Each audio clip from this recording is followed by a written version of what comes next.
Hello and welcome to Truist Field, home of the Charlotte Knights here in Uptown Charlotte. I'm Chris Lehman, and boy, do we have a couple of great weekends ahead for you here on ESPN+. As you can see behind me, the rink getting cut as the Zamboni gets things ready for warm-up.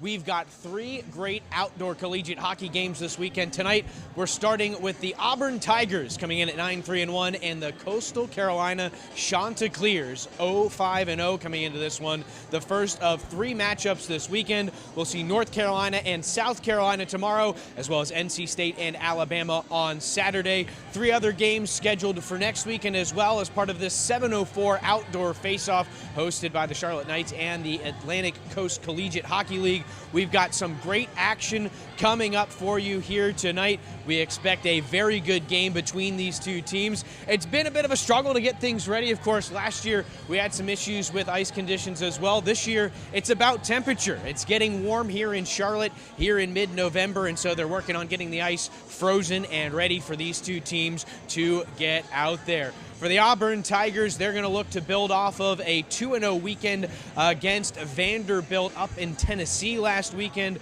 For the Coastal Carolina Chanticleers, they're looking to get things going on the right side of the win column as they have had a rough go against some competition that they're playing up against, but it should be a good test tonight against Auburn. We're going to step aside. When we come back, we'll take a little bit closer look at the visiting team, the Auburn Tigers, and we'll get you ready for puck drop coming up shortly.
We're back at Truist Field here in Uptown Charlotte. Chris Lehman with you as we get set for the Auburn Tigers and the Coastal Carolina Chanticleers, the first of 6 games over the next 2 weekends here at the 704 Outdoor Faceoff.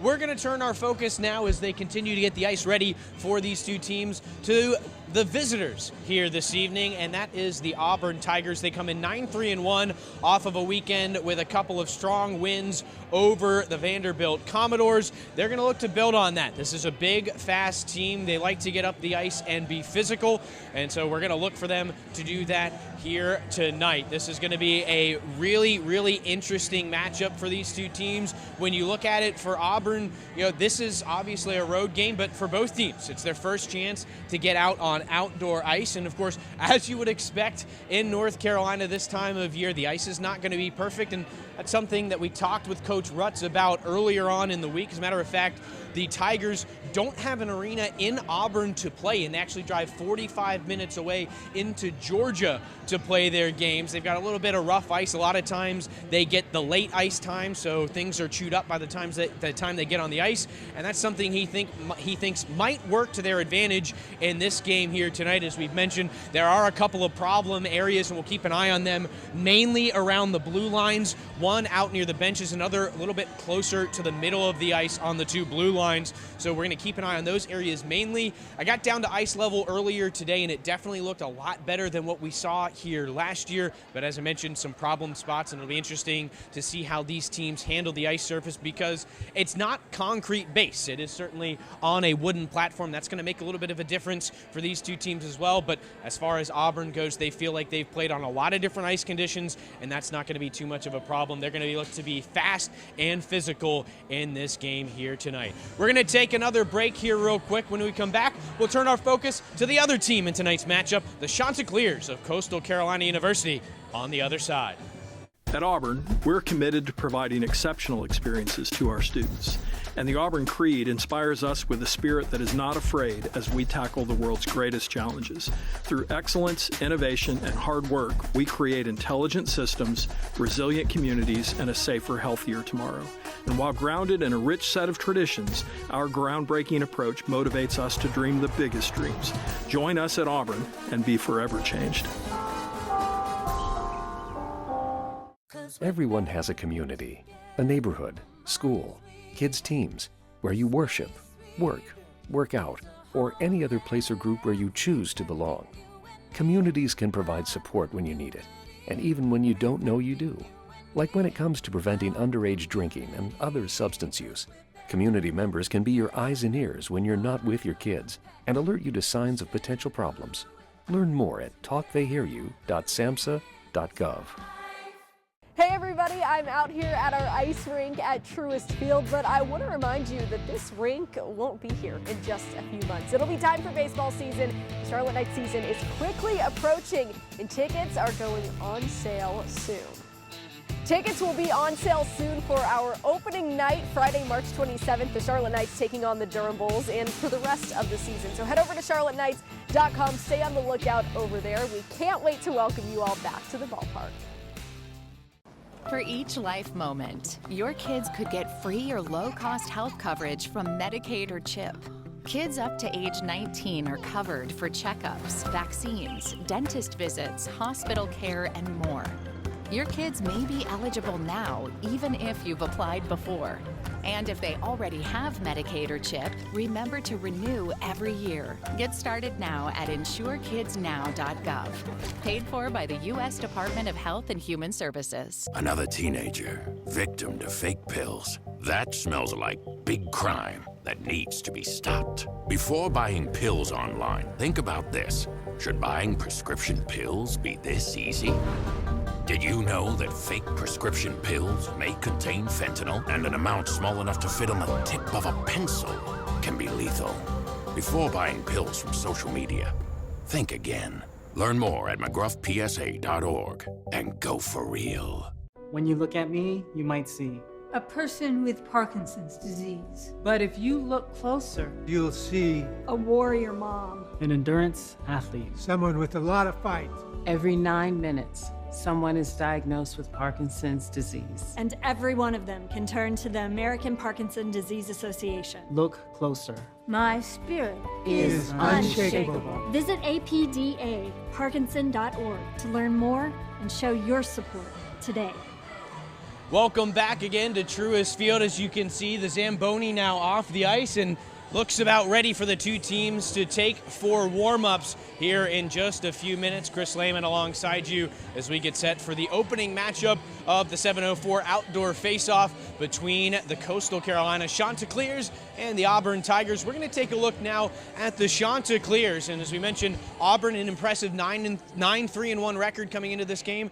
The record for the Chanticleers doesn't look quite as good. They come in 0-5 on the season so far. Now, it's a bit of a deceiving record. I was able to catch up with Coach Surdom earlier this week, and he explained that record a little bit more to me. The Chanticleers, a Division III team in the ACHA. In the fall semester preceding league play that they play in the spring, they like to play most, if not all, of their games up a division against Division II opponents, and as a result, it's a little bit tougher in those games, but he feels like it prepares his team really, really well for league play, and it's hard to argue with a team that's won 3 ACCHL titles and made a trip most recently last year to the AAU Nationals as well. This is another team that's had to do a lot of traveling. You got to have a lot of commitment to play on these club hockey teams. Before this year, the Chanticleers drove over 2 hours to Charleston, South Carolina from Myrtle Beach in order to play their games.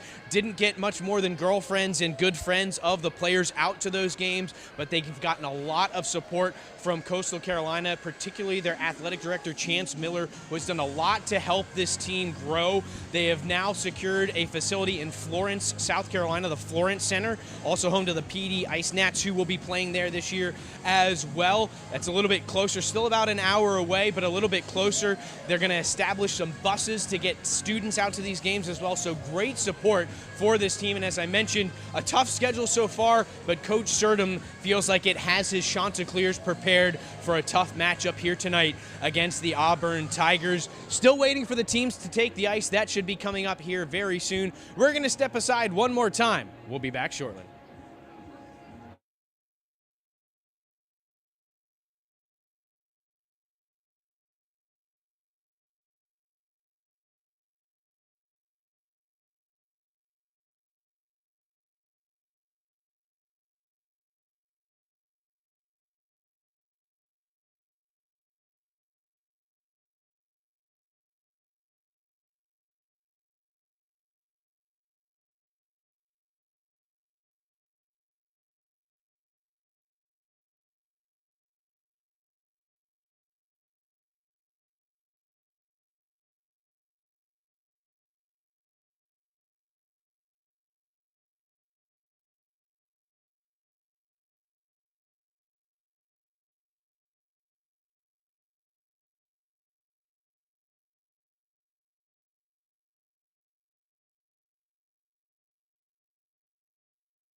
Chris Lehman back with you here at Truist Field, and we did just get word that there will be a little bit more of a delay to this game. As you can see behind me, the ice is ready to go, but they're still waiting for some things to settle in a couple of those trouble spots that we mentioned. So there is going to be a little bit of a delay. They expect warm-ups to start at 8:15. We'll have puck drop for you coming up at 8:25. For now, we're going to take a quick break as we await the delay to come to an end as we wait for the ice to be ready. Coming up next, Auburn and Coastal Carolina.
As you can see, we've got players on the ice here at Truist Field. Chris Lehman with you as we're just about set to kick off this year's 704 outdoor face-off here in Uptown Charlotte. It's the Coastal Carolina Chanticleers and the Auburn Tigers in the first of 6 matchups here over the course of the next 2 weekends. We'll see North Carolina and South Carolina here tomorrow night, and NC State and Alabama wrapping up the first weekend of play on Saturday. That game is scheduled for a 7:30 start on Saturday, but it should be a great first weekend of action. We got 2 teams that have come from a decent distance away, but I think it's been well worth the wait as the ice does look really good now here before warm-ups. Right out of warm-ups, they're going to go straight into the game, so we're not far from puck drop now, but it should be a fast and exciting game. As we talked about, Auburn, a big, strong, fast team. They're going to look to use that to their advantage.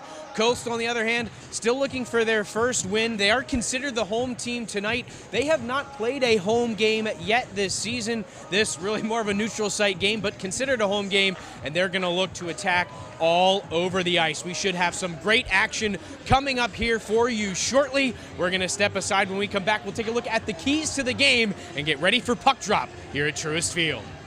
At Auburn, we're committed to providing exceptional experiences to our students. And the Auburn Creed inspires us with a spirit that is not afraid as we tackle the world's greatest challenges. Through excellence, innovation, and hard work, we create intelligent systems, resilient communities, and a safer, healthier tomorrow. And while grounded in a rich set of traditions, our groundbreaking approach motivates us to dream the biggest dreams. Join us at Auburn and be forever changed. Everyone has a community, a neighborhood, school, kids' teams, where you worship, work out, or any other place or group where you choose to belong. Communities can provide support when you need it, and even when you don't know you do. Like when it comes to preventing underage drinking and other substance use. Community members can be your eyes and ears when you're not with your kids and alert you to signs of potential problems. Learn more at talktheyhearyu.samhsa.gov. Hey everybody, I'm out here at our ice rink at Truist Field, but I want to remind you that this rink won't be here in just a few months. It'll be time for baseball season. The Charlotte Knights season is quickly approaching, and tickets are going on sale soon. Tickets will be on sale soon for our opening night, Friday, March 27th. The Charlotte Knights taking on the Durham Bulls, and for the rest of the season. So head over to charlotteknights.com. Stay on the lookout over there. We can't wait to welcome you all back to the ballpark. For each life moment, your kids could get free or low-cost health coverage from Medicaid or CHIP. Kids up to age 19 are covered for checkups, vaccines, dentist visits, hospital care, and more. Your kids may be eligible now, even if you've applied before. And if they already have Medicaid or CHIP, remember to renew every year. Get started now at insurekidsnow.gov. Paid for by the U.S. Department of Health and Human Services. Another teenager, victim to fake pills. That smells like big crime that needs to be stopped. Before buying pills online, think about this. Should buying prescription pills be this easy? Did you know that fake prescription pills may contain fentanyl, and an amount small enough to fit on the tip of a pencil can be lethal? Before buying pills from social media, think again. Learn more at mcgruffpsa.org and go for real. When you look at me, you might see a person with Parkinson's disease. But if you look closer, you'll see a warrior mom, an endurance athlete, someone with a lot of fight. Every 9 minutes, someone is diagnosed with Parkinson's disease. And every one of them can turn to the American Parkinson Disease Association. Look closer.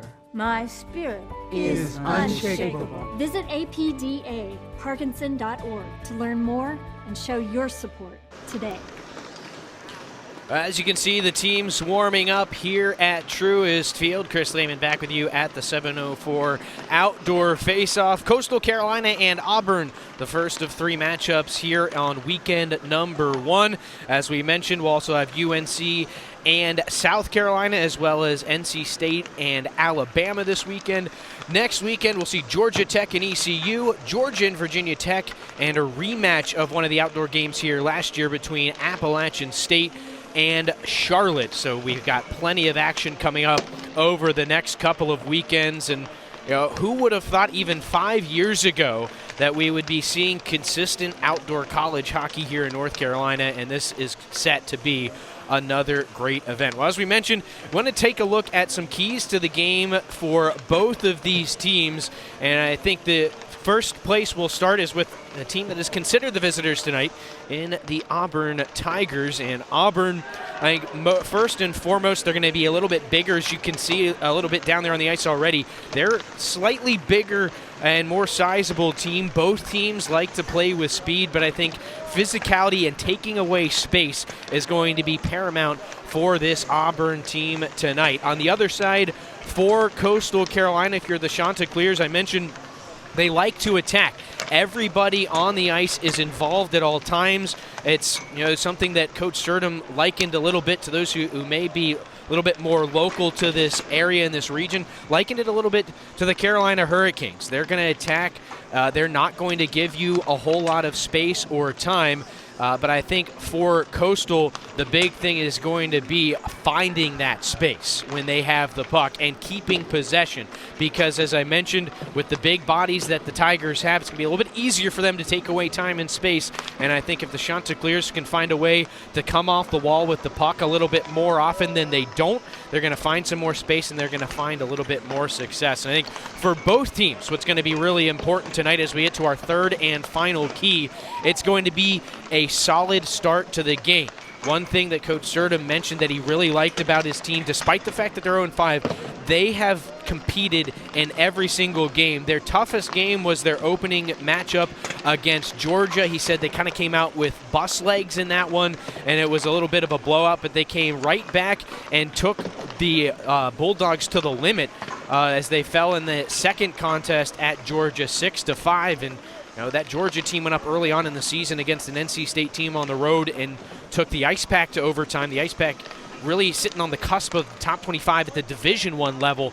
So when you kind of extrapolate out to where the Chanticleers are as a Division III team, that is an impressive showing. As we mentioned, that 0-5 record is against teams all a division up from the Chants. So they are a better team than their record shows, and I think they're going to give us a good performance here tonight. Well, it's been about an hour delay. We were scheduled to start around 7:30.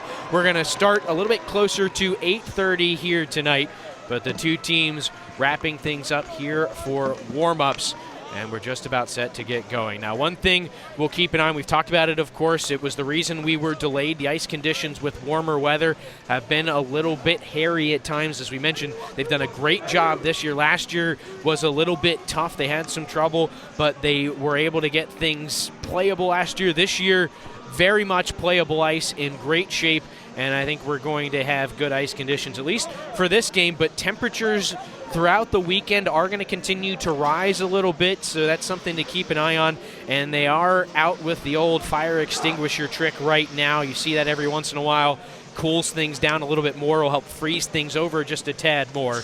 And that is the big problem spot, or the biggest problem spot, I should say. There's no big problem spot, but the biggest problem spot is right there. And we'll keep an eye on that throughout the night. But everywhere else, particularly when the lights went down, you can get a good reflection off the ice. The ice looked nice and smooth and clean, and it should make for a good game here this evening. The Chants, as you can see, in their black uniforms with the teal and white trim. They've got teal script and teal numerals with white trim on them as well. Auburn coming out in the orange with the War Eagle logo in navy on the front. Some clean cuts there. And we'll get going here shortly. Get a look at the other spot that they've been focusing on throughout the day, trying to make sure everything is A-okay to go. Well, we should have some good action. And for the fans that are in attendance here tonight over the course of the weekend, it's going to be a little bit more comfortable than it was when we were here last year. It was a lot cooler this time of year back in 2024.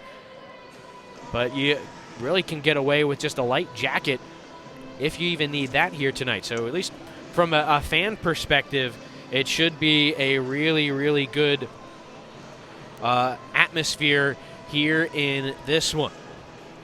They're still down there working on the ice. And as mentioned a little bit earlier, Kendall Smith will be joining us rinkside throughout the course of the game. We'll get a little bit of a closer look at ice conditions down there. And we might be able to get her down there right now. So, Kendall, what's it look like down there? I know they're still trying to iron things out a little bit in the Auburn zone.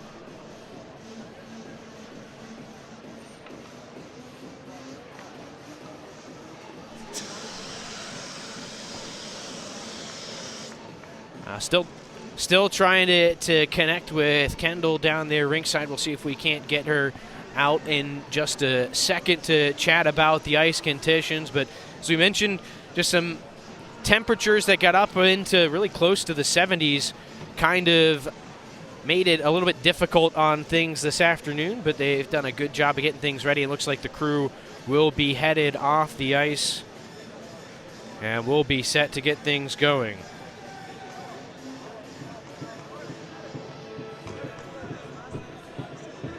Auburn and Coastal Carolina, the first of 6 matchups here this week, or these next 2 weekends, I should say. This first weekend with 3, Thursday to Saturday. And now we're ready to play some hockey. Chanticleers will have Connor Pacheco centering to start. He'll face off against Landon Patz, the alternate captain for Auburn. The Chanticleers win the draw, and we're underway in the 7:04 outdoor faceoff.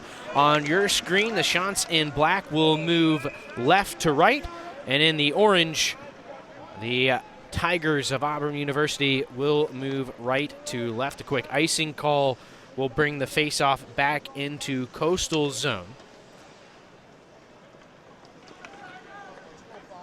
We'll see how both teams kind of get settled in here early. As we mentioned, both these teams doing a lot of traveling just to get to their home games. Rap chance stuffed. Rebound, they score. And it only takes 18 seconds.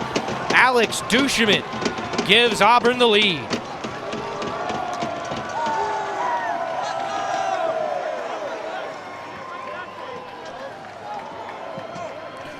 It was all about the rebound chance there. We'll get another look at it here. Just a stuff try that bounced right out into the slot, and a quick one-timer from Alex Duchemin. And it is 1-0 in favor of Auburn. Off the face-off, they'll battle along the wall.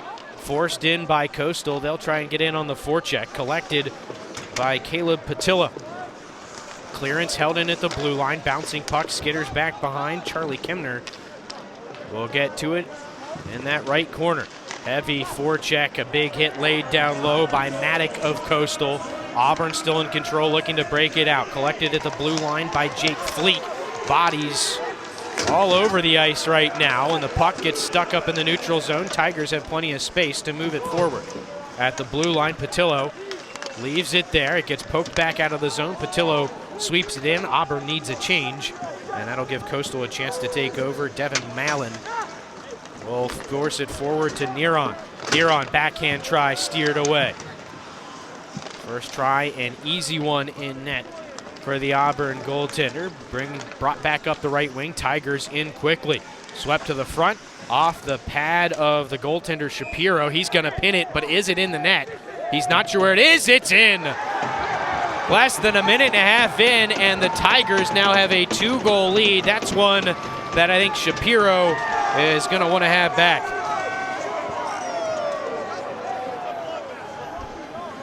Cole Patton, the goal scorer. And there's another look, just an off angle. Can't really see where it squeaks in, but it slid in between that right pad of Shapiro.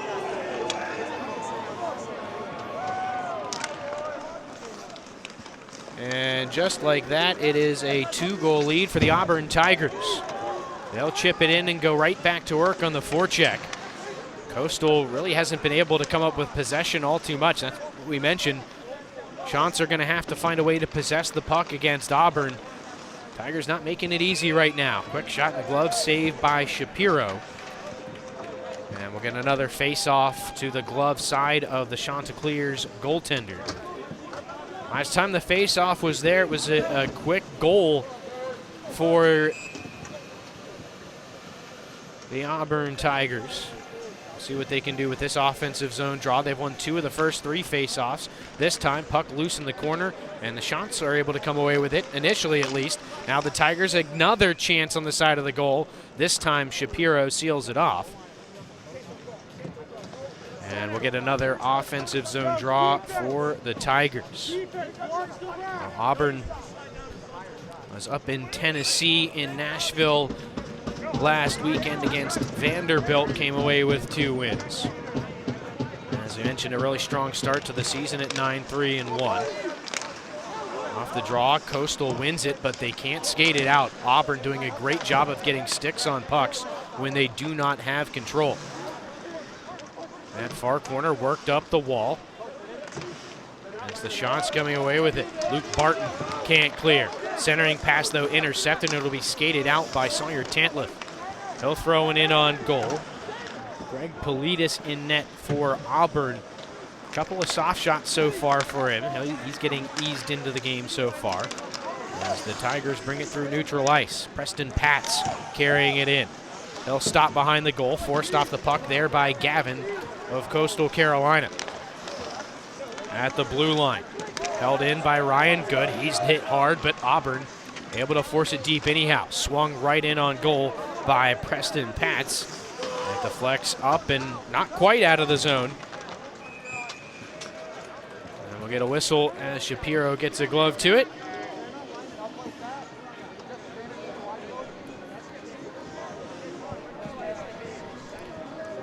The Tigers carrying play here early. A little less than 3 minutes in. 2-0 lead already. And the Shots favoring Auburn 6-2 as well. Thrown around the wall.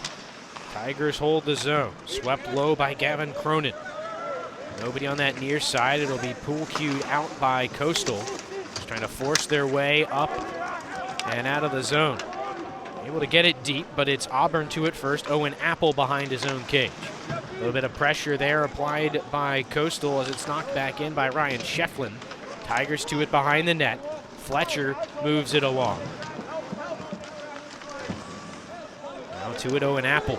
Trying to push it up that far wall. Wristed in, deflected, and it hit the pad of Politis. Best chance so far for Coastal. Thrown towards goal again. That one deflects off a body and into the corner. Thrown back across the blue paint. Good opportunity there is Kenny McKenzie with the centering pass. Coastal with their best sequence so far, starting to get settled into this one. Already behind by 2. Pass to the middle, picked off. That was Brent Tinshert who throws it the length of the ice, and it'll be icing on the Tigers. And Coastal Carolina will get the ozone draw now with 16:01 left in period number 1.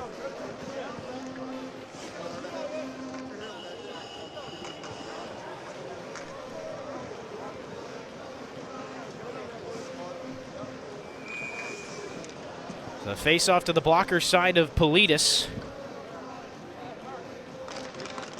Tied up in the face-off circle. Auburn comes away with the scrum. On that far wall, it turns into a 4-man battle. Tigers come away with it. Pass up the middle. Nifty little move through. Here they come. Can't get the shot away. Loose in front, and it's right through the skates of Duchemin, who scored the first goal. Chance in transition for the Auburn Tigers doesn't quite come to fruition. Now Coastal trying to set up in the offensive end. One thing Coach Surdom mentioned in our call is a chance in the slot brewing. Backhand try, sticked away by Politis. Auburn in control. This is not a team, as I talk about them getting set up, Coastal's not a team that really tries to set up in the offensive zone. They get in, and like I said earlier, they like to attack. Get the puck to the net, go after the rebound. As you mentioned, really similar to the way that the Carolina Hurricanes, a couple hours away in Raleigh, like to play. Coastal will clear it all the way down, and icing will be blown with 14:54 to go in period number 1. And a faceoff's going to come back down to the Coastal Carolina end here. Tigers, Ryan Bonthius on the draw. Wins it backwards. Quick try there, doesn't get through traffic for TJ Runcie. Tigers hold the zone. Backhand centering pass, misses a stick as Jake Fleet threw it in front. Runcie back in possession. Under possession from Tantliff, who knocks it loose. It'll be collected on that near wall by Maddock, who skates it out, but he's dispossessed in the neutral zone. Touch forward by Kemner. Auburn back on the attack. It'll be walked in by Bonthius. He takes a shot right into the glove of Shapiro, who will hold on once again. Busy start to the game for Jack Shapiro, who's seen 7 shots in the first 5:35. And most of the action has been down in Auburn's offensive end. We'll continue here with another offensive zone faceoff. Loose puck off the draw. First to it for Coastal Carolina was Tobin. Pardon me, Barton, but Coastal still struggling with the breakout. Barton lifts it into the neutral zone. Shonsko chasing after it. That forces an errant clearance, and this will be icing with 14:02 to go in the first period. Shots now 7-4 in favor of Auburn. So we've seen Coastal starting to tip the scales back a little bit, but still only a couple of times where they've really sustained pressure in the offensive end. That one tip chance in front was their best opportunity so far. See what they can do with an offensive zone draw. Shefflin wins it backwards. Quick wrist try is shut down by Bonthius. Tigers can't clear. Bouncing puck, glove down now by Ryan Good. He'll stop behind the goal. Breakout pass is chipped out of the zone by TJ Runcie. Coastal Carolina to it first at the defense. Carter Burnett played forward, deflected off a couple of bodies, so no icing as the Tigers are back to it. They'll set up the breakout behind the net. Played up the wall, deflected past the defenseman Burnett, who chases after it. He's under some pressure from the Auburn forecheck, loses his stick, and play will continue. That forechecker Bonthius has the puck now.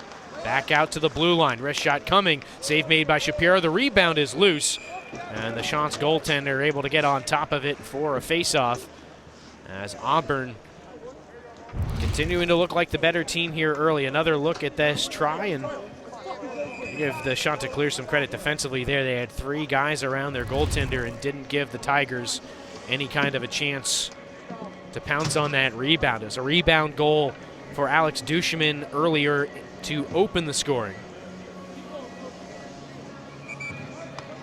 And then, of course, a bit of a soft goal, not much more than a minute later, coming off the stick of Cole Patton, the junior defenseman.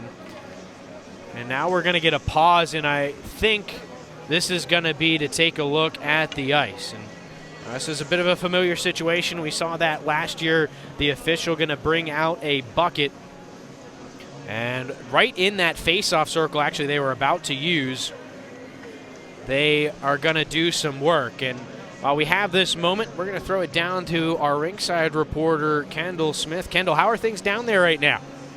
Yeah, Chris, I have to give so much credit right now to the ice crew. We've seen what they've done just on the broadcast, but this started hours ago, days ago, where this group of people who work for the Charlotte Knights, they're officials with the ACCHL, they've been out here, they've been helping, and they've been trying to make sure this ice is ready to go. Now, of course, it's outside here, it's in the elements, so you have to deal with a little extra snow, maybe some cracks here and there, but for the most part, this ice is looking pretty good, and that's all credit to this great crew that's been able to make this happen. So massive shout out to the Charlotte Knights and everybody here that has worked so hard to get the ice to this point. Yes, it's a little bit snowy down here, but hey, Chris, that's the fun of playing outdoor hockey. That's the best part about all of this, is that you get to play outside in the elements, and it adds a little challenge, if you will.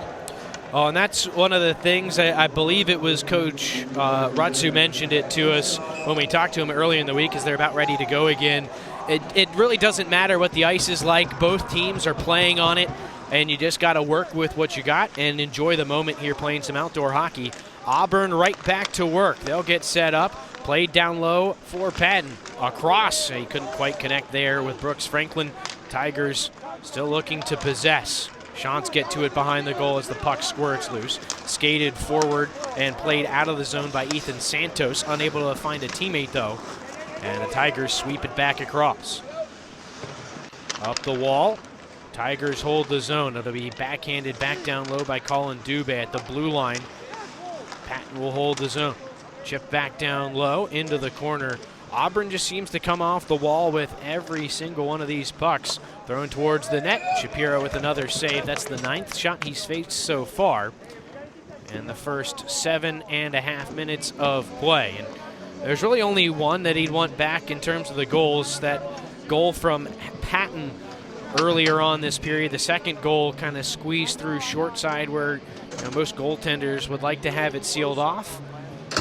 Other than that, though, he's been up to the task. And even though his team has had to defend a lot as Coastal wins the defensive zone draw, they haven't given Auburn a whole lot outside of the first goal they scored. They haven't given them a whole lot right out in front in the high danger area. Puck played back up top. Thrown wide of the goal and back behind. Shantz first to it. It'll be played up the wall and then chipped out by Roman Berger. And it's loose. Chance in on a break. Shot and a pad save made by Politis on Jason Gratz. A good chance there and the best one so far for Coastal Carolina. Auburn's going to go flying back the other way and a blocker save made by Shapiro on Callan Daly.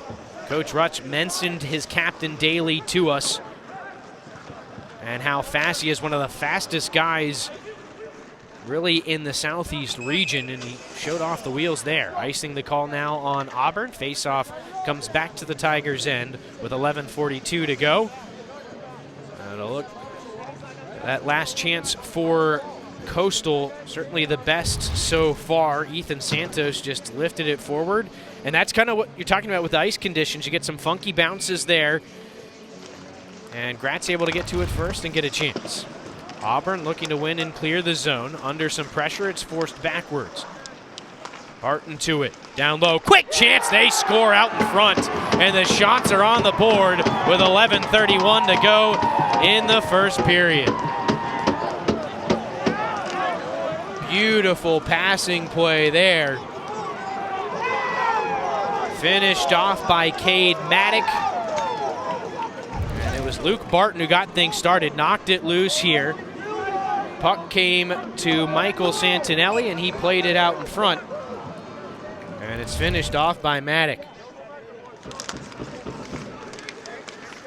So a 2-1 score now. We'll see if Coastal Carolina can build off of that. They've certainly started to tip the shots back in their favor. They were getting heavily outshot earlier. So we had an icing call here on the Chanticleers to bring the faceoff back into their defensive end. But after falling behind 6-2 in the shot department, the Chanticleers have played the Tigers even, as it's 10-6 in shots now. They'll win the each zone draw and just get it deep and go off for a change.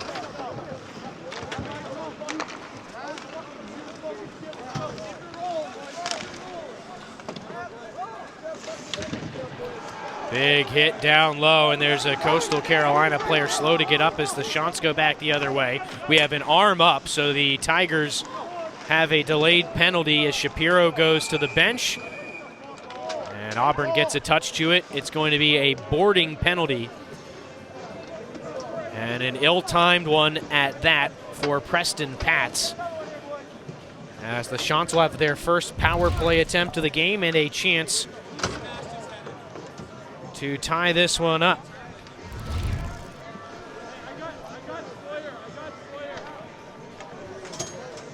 This is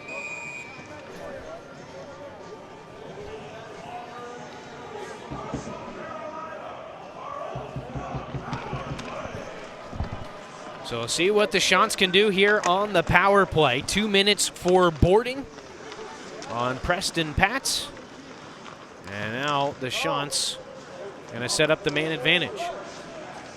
Up at the blue line, Sawyer Tantliff on over the PA. He actually changed the goal. It's actually a roughing penalty. Either way, 2-minute power play for the Chants. Up top, blue line shot.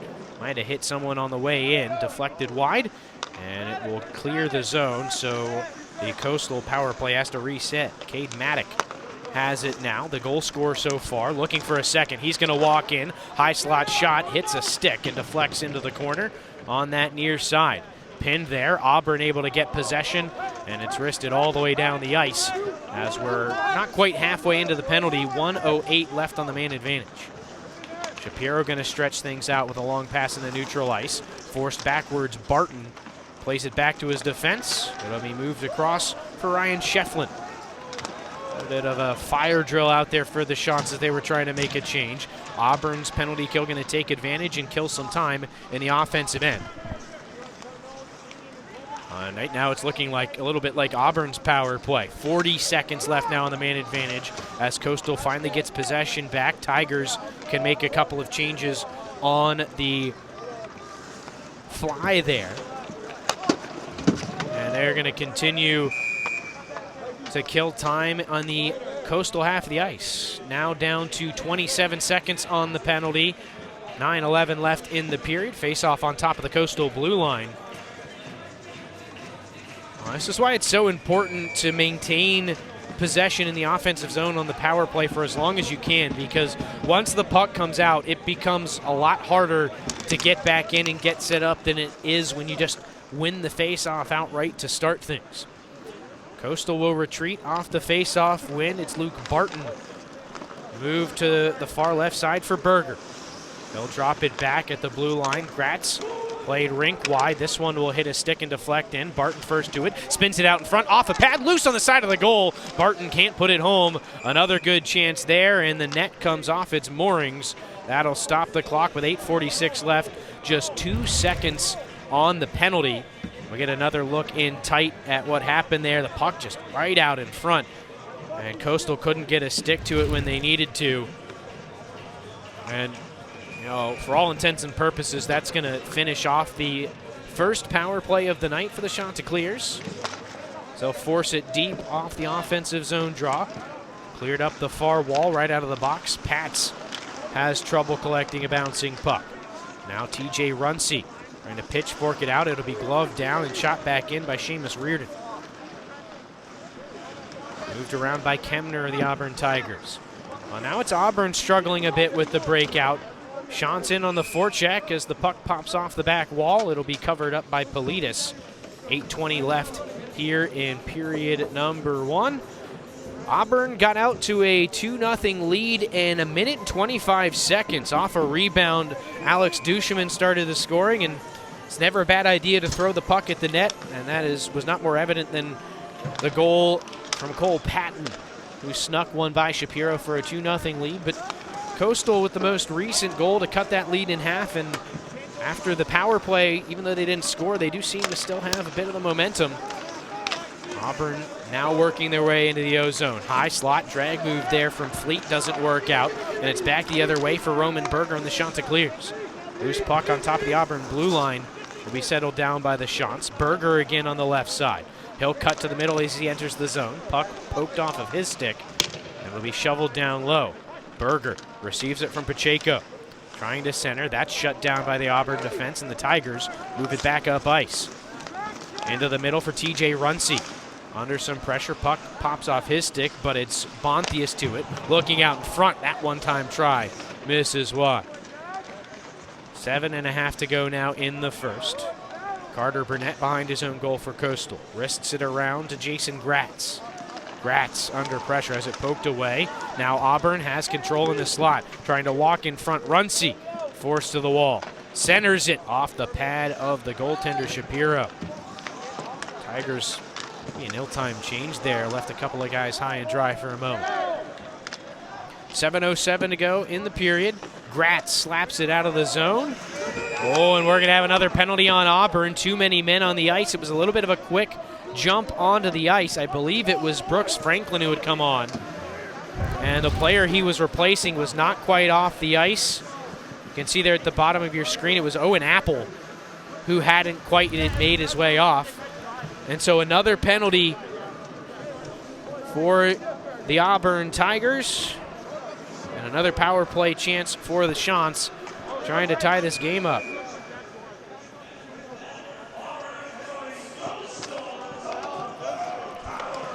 So Coastal unable to win the O-zone draw to start the power play, but they do hold the blue line. Chip back down low. Tigers able to win the board battle though. Patton trying to clear. Held in up top by Maddock. He'll play catch on the near wall. Walks the line, spins it back across, on and off the stick of Shefflin. Maybe a shorthanded try here for the Tigers. Pitched on goal as it was hacked at by a Tiger penalty killer. Good hustle play by Tinshirt there. Had some help as well from Patton to kill some more clock. 1:22 left on the power play for Coastal. Their second man advantage here in the first period.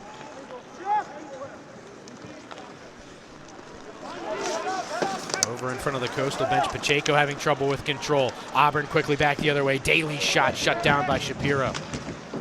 Well, Coach Rutz talked about the speed of Daly, and we've seen some impressive bursts of speed out of the captain already. Bouncing puck loose in the Auburn zone. Coastal making a change. So not a lot of bodies, but Barton able to get control. Shots now setting up. High slot, wrist shot, hits a stick, doesn't get through. Still bouncing in the slot. It'll be hacked at and cleared by the Tiger penalty kill. Just over 5.5 left in the period. 2-1 Tigers, down to 30 seconds left on the Coastal power play. Similarly to the end of their last power play, it's more Auburn dictating play. Berger now moving it forward for Barton. He'll drop it off. Berger shot off the stick of Politis and Watt.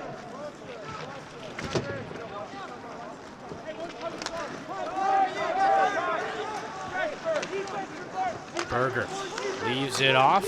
Skated through the neutral zone by Garneau into the middle, and it's sent wide. That might be the last chance of the power play, as out of the box is TJ Runcie, who served the too many men penalty.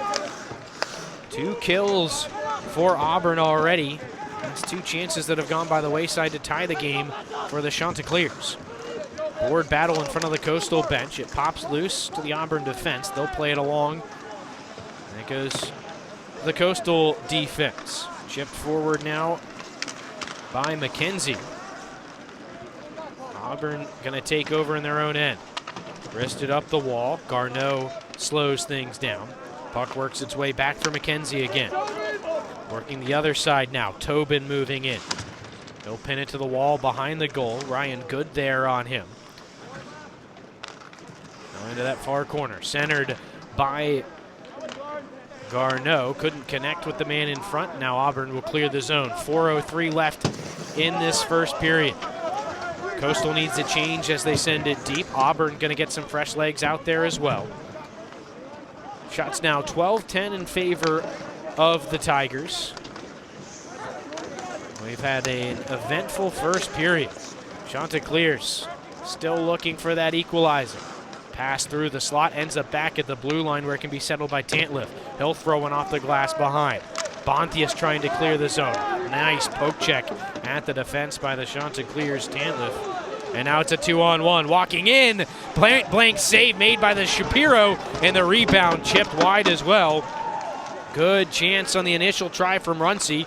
He'll throw another one off a body and wide. GJ Runcie back to it. Now the net knocked off its moorings as a Coastal player knocked into the net. I believe that was Bontius with the physical play. And here's another look at that last chance on the 2-on-1. Great play defensively. I believe that was Carter Burnett in front, who laid down and forced the shot out of Runcie. Now Coastal will try and work the breakout from behind their goal line. Worked up the far wall. Trying to center the breakout. Reardon has it intercepted. Loose along the side of the goal. Working with it, Duchemin. Tried to wrap it out in front. It gets forced back behind the goal. 2-on-2 scrum along the wall. Auburn wins that board battle. Back to the blue line and again down into the corner. Now the loose puck collected by Burnett of Coastal Carolina. Moved up the wall for Tobin. He can't clear. McKenzie over to help. He'll just lift it up and out. Here's Burnett again, down to the last 2.5 minutes of period number 1. As it'll be melted down in the Auburn zone by Greg Politis, the Tampa native. And an offensive zone draw here for the Chanticleers. 2:27 to go in period number 1. Well, looked a little bit concerning out of the gate. Auburn was ready to go, scored 2 quick goals in the first minute and 25 seconds. But the Chanticleers have been able to settle things down and get a goal of their own to cut that disadvantage in half. And they've had a few chances, just haven't quite worked out, particularly on the power play to try and tie things up. Auburn now at the Coastal blue line, hesitating. Patton eventually just dumps it deep. In on the forecheck, Brooks Franklin. Back out to the blue line. Held on to, played back down low. Collected by Franklin again. Back up top, Patton. He'll give it back to Franklin. Down into the corner. They'll work it back up to Patton one more time. His D-to-D pass through the legs of Ryan Good, who's able to hold the zone. Knocked down low by Colin Dubé. Looked out in front. Dubé's shot hits a body in front. Nice job there by Connor Pacheco to get in front of that shot. 1:37 left in the period. Coastal desperately needs to clear and get some fresh legs on the ice. They're going to get 3 new bodies out, but right back to work go the Tigers. Walking in, they score! Ryan Good walks through the Coastal defense as they get caught in a change, and it's 3-1 Tigers.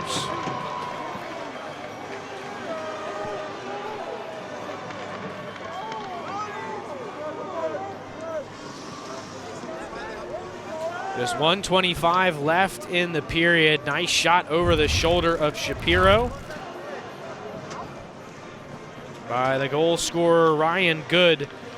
2 goals from guys listed as defensemen on the roster for this Auburn team. In fact, they're both out on the ice right now as the defensive pairing. Patton scored the 2nd goal, and the man with the puck now, Ryan Good, with the 3rd.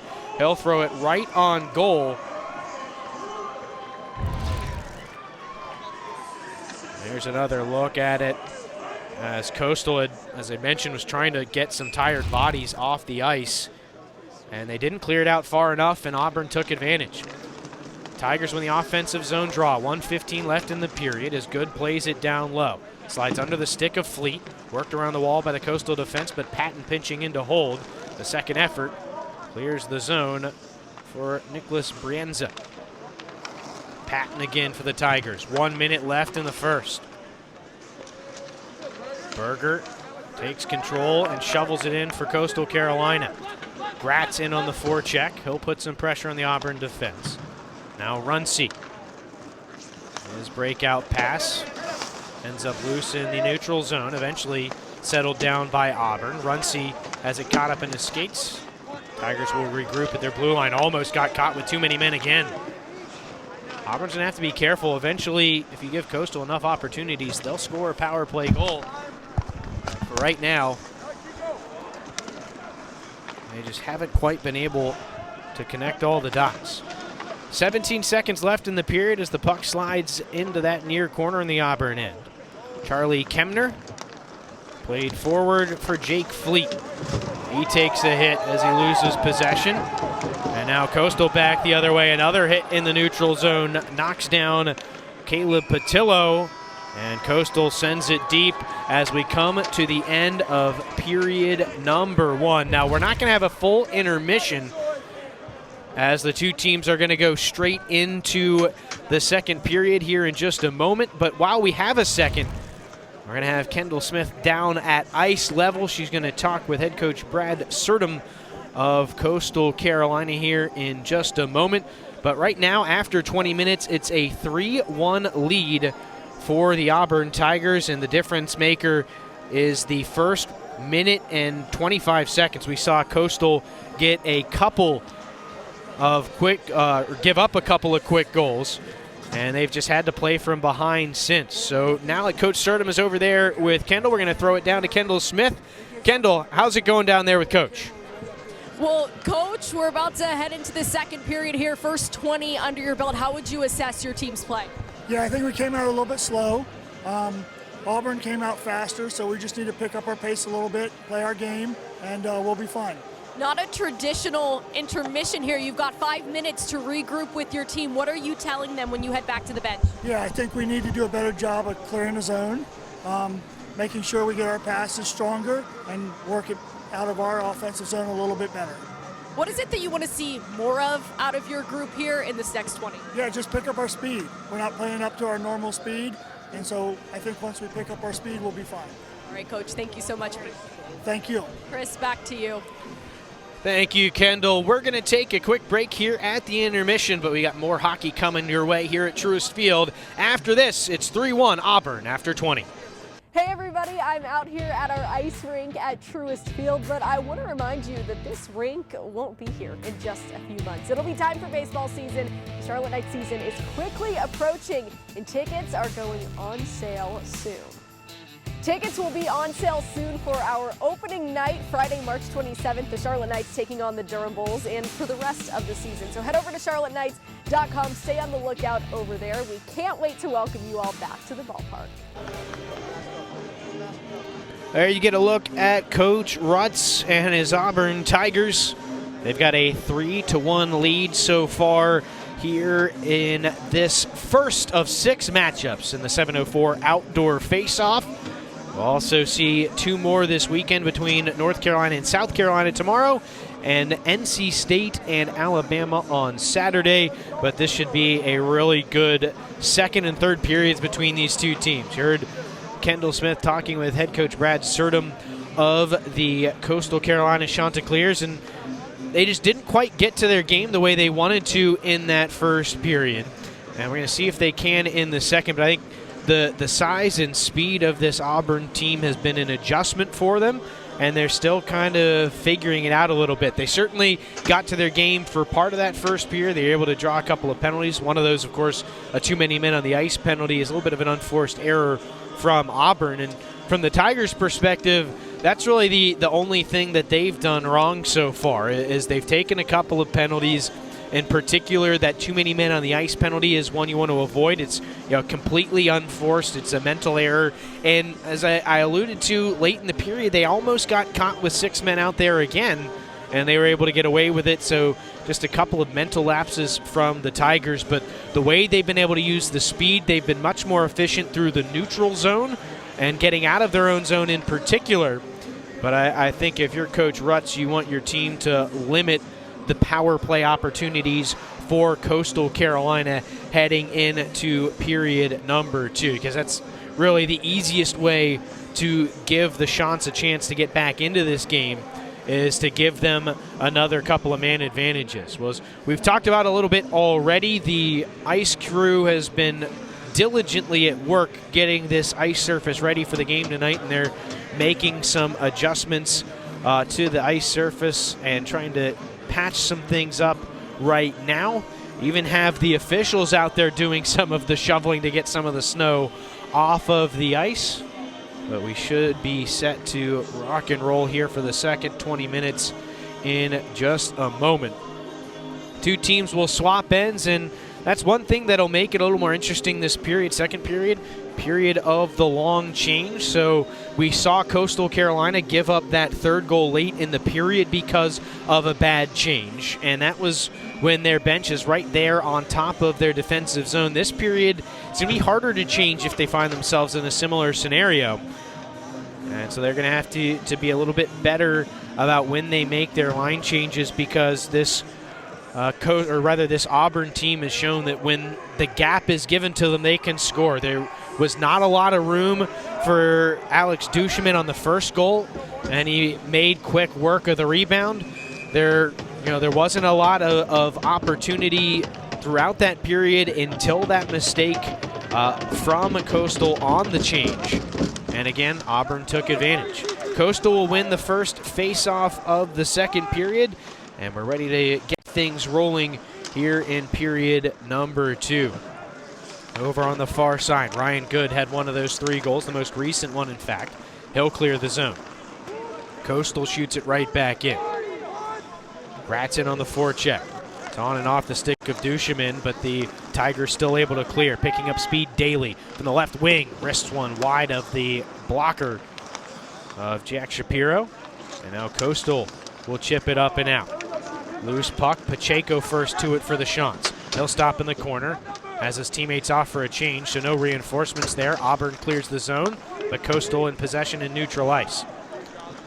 Chipped in by Tantliff. Now Patton for Auburn. Space up this left side for Daly. He'll throw one into the blocker side of Shapiro, who squeezes it to his body and stops the clock with 19:03 to go in period number 2. Shots were 16-10 in the first period. That was in favor of the Tigers. We had mentioned how Coastal had kind of evened out things in the shot department most of the way through the first. Tigers changed that up again late in the period as they got back to their game. Push forward here by TJ Runcie. Knocked off the puck as he enters the zone. Coastal takes over. Wristed cross ice. Runcie knocks it down. Chanticleers still able to maintain possession. We're going to have a penalty coming up here, though. And I think this is going to go against, it's going to go against Auburn. I thought we might see matching penalties, but it's going to be TJ Runcie going to the box. And a third power play opportunity for the Chanticleers upcoming.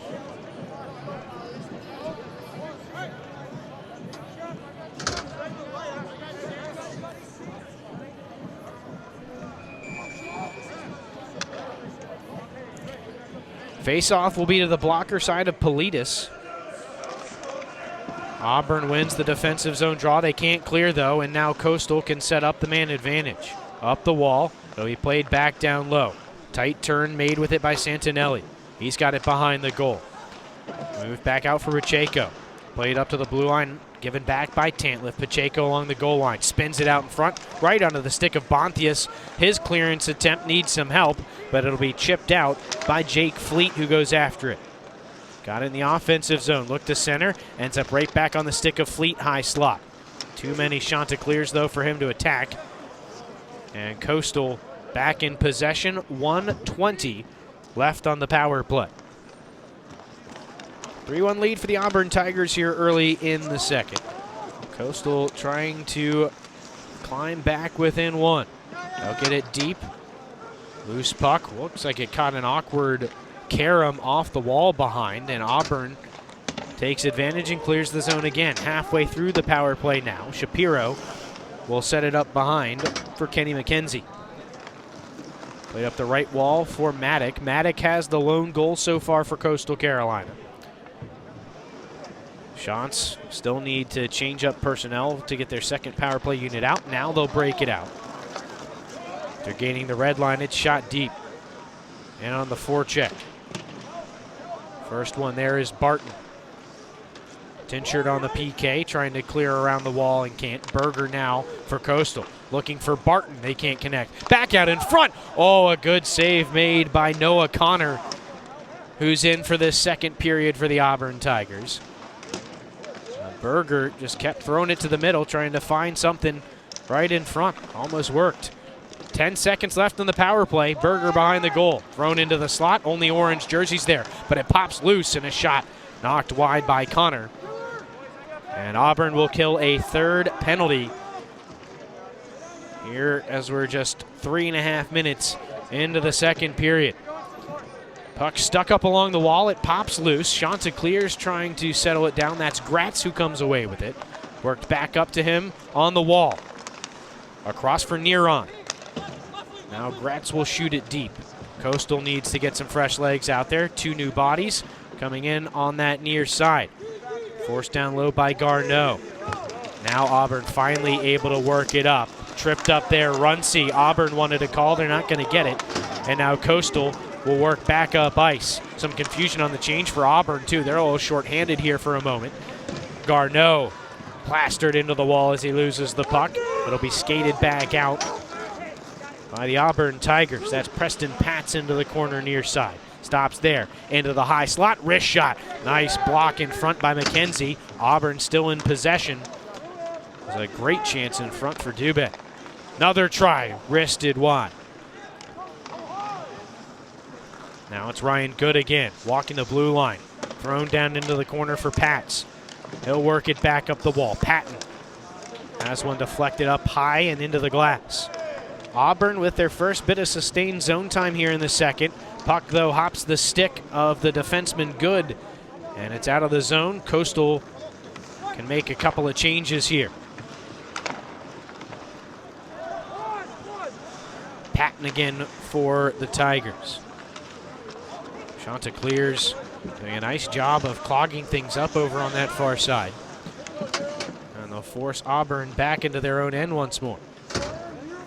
Just over 5 minutes gone in period number 2. It's a 3-1 lead to start the period for Auburn. It's still that way after they took a penalty early on in this frame. But in a bit of a lull here. Both teams trying to find that space. Nearon forces it deep. Auburn, though, able to clear, slapped out of the zone. This is going to be icing.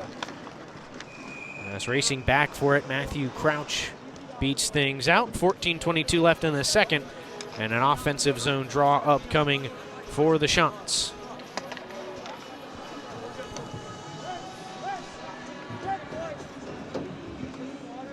Well, it's not too surprising that Coastal Carolina and Auburn probably going to be the lowest draw of the weekend. I expect UNC and South Carolina as well as NC State and Alabama to bring some solid crowds as well, particularly with 3 of those teams being relatively local to the area. These teams, around a 2 hours plus drive at least for both of them to get up here. Chants unable to hold the zone off that offensive draw, and now the Tigers are offsides, and we'll get a stoppage with exactly 14 minutes left in the frame. Well, one thing that was really impressive to talk with Coach Surdam of Coastal Carolina about was the university support that they get.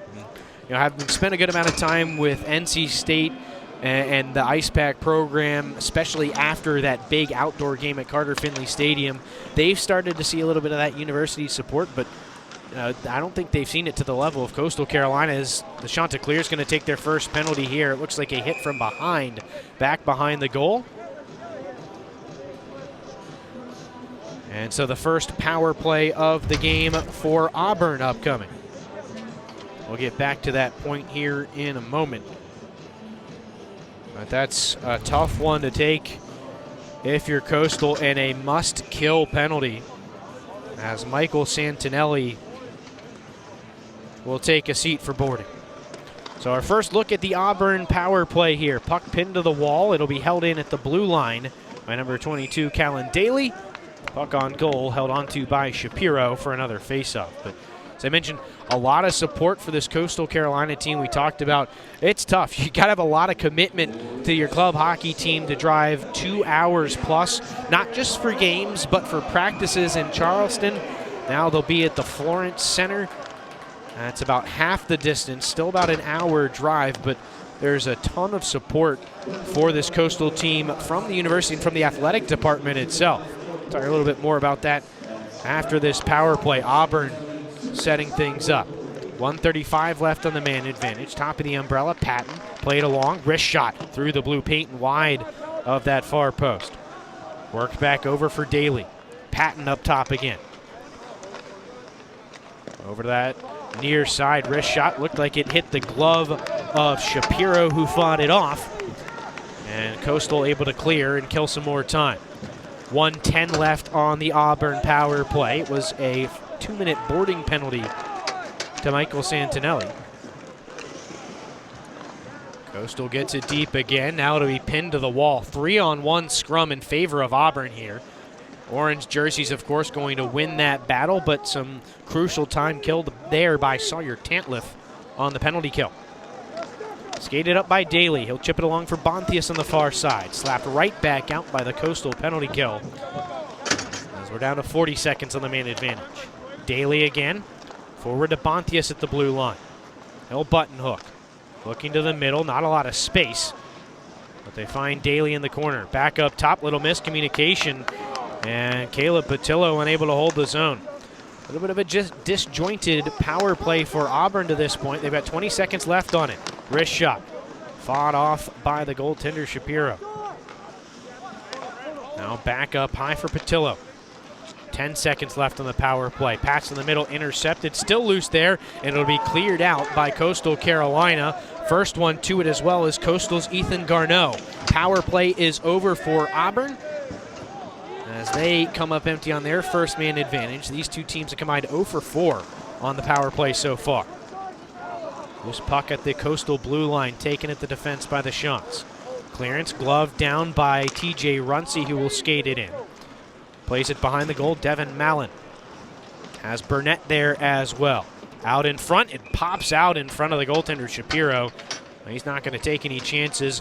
He'll melt it down with 11:20 left in the period, 3-1 in favor of Auburn. Still looking for our first goal in period number 2. It only took 18 seconds for Alex Duchemin to open the scoring in the first.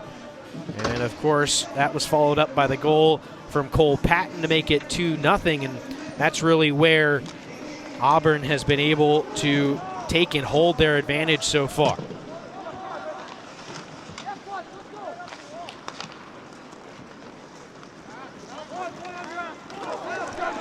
And now a breakaway. Gratz in and a glove save by Connor. Oh, a big save from the Auburn netminder. That was a chance for Coastal to really swing some momentum. We'll get one more quick look at it. Gratz, his second breakaway of the game, and he gets shut down, but another really, really good chance there for Coastal Carolina. Off the draw, Auburn will win it in their D zone. Played back down, Berger in the corner for the Chants. He'll get tripped up, and he took a little bit of a heavy fall. Looks like he's okay, though, and the Chants still have control. Slapper from the point. Oh, just got deflected wide. Good chance there from the blue line as Kenny McKenzie let it rip. He'll slap one back down low again. Berger throwing the body around here. He runs right over Cole Patton in the corner, but the Tigers still able to clear the zone, and they're going to call a penalty on that one. Just a little too aggressive from Cade Maddock, or pardon me, Roman Berger. And I think we're going to get another, I thought I saw a hand up there. And we are going to get a power play for Auburn. And while we have a moment here, Kendall Smith down ringside. How's it going on? How's it going down there, Kendall? It's going very well. The ice is still holding up quite well down here, but I wanted to piggyback off of something you said, Chris, a little bit earlier, and what Brad Surdom was talking about with me during our intermission interview, if you will, just talking about how he wants his team to get back to their pace of play. And something that I thought was really interesting that he talked about was comparing his team a little bit to the Carolina Hurricanes. I love this quote from him when you spoke to him earlier in the week. He said, you know, we might get down score-wise, but our team doesn't give up, and that kind of reminds him a little bit of how the Carolina Hurricanes play. He said, you know, we play fast, we're moving the puck when we're at our best, we're physical, and all 5 players on the ice are really connected at once. So just because Coastal Carolina is down doesn't mean they're not going to get back into this. They're a team that doesn't give up, Chris, and that's something Brad Surdom definitely wanted us to know. Oh, yeah, he talked about them as a third-period team a little bit as well, so they certainly have that to look forward to, and still within striking distance as well, as they've killed off 40 seconds of the Auburn power play so far. Tigers had a good sequence there in the zone, couldn't find the right shot, though. They'll get set up again here. Back up top, Patillo, one-timer ends up wide. Tigers back to it, worked back up for Patillo again. Handed off to Duchemin. Patillo with the wrister. Not sure if Shapiro saw it all the way through. It missed wide. Daly in the corner now. Down to the last 50 seconds of man advantage time. This is the second power play of the game for Auburn. Loose in the blue paint, and it'll be knocked wide. The net comes off the moorings, but they're going to continue on as the puck gets cleared. Official comes out to reset the net. And Auburn back to work. Callan Daly centering pass denied nicely by Kenny McKenzie. And again, the net will come off, and we'll get a stoppage with 8:56 left in the second and 25 seconds left on the power play as Roman Berger in the penalty box for 2 minutes. So we've started to see a little bit more special teams action here this period. 2 power plays for the Chanticleers in the first period were the only 2. This is the 3rd penalty of the period, the 2nd power play for Auburn. But neither team has been able to find the back of the net with the man advantage. It'll be Tinshert to win the draw for Auburn. It gets away from Patillo, though, and out of the zone. Now Auburn will have to reset. Maybe time for one last push on the power play. Runcie enters the zone and stops along the wall. Walking in, takes the shot and scores. That one, Shapiro, I think, cheated a little too much to that near side. And he left space for Runcie. And it's 4-1 Tigers.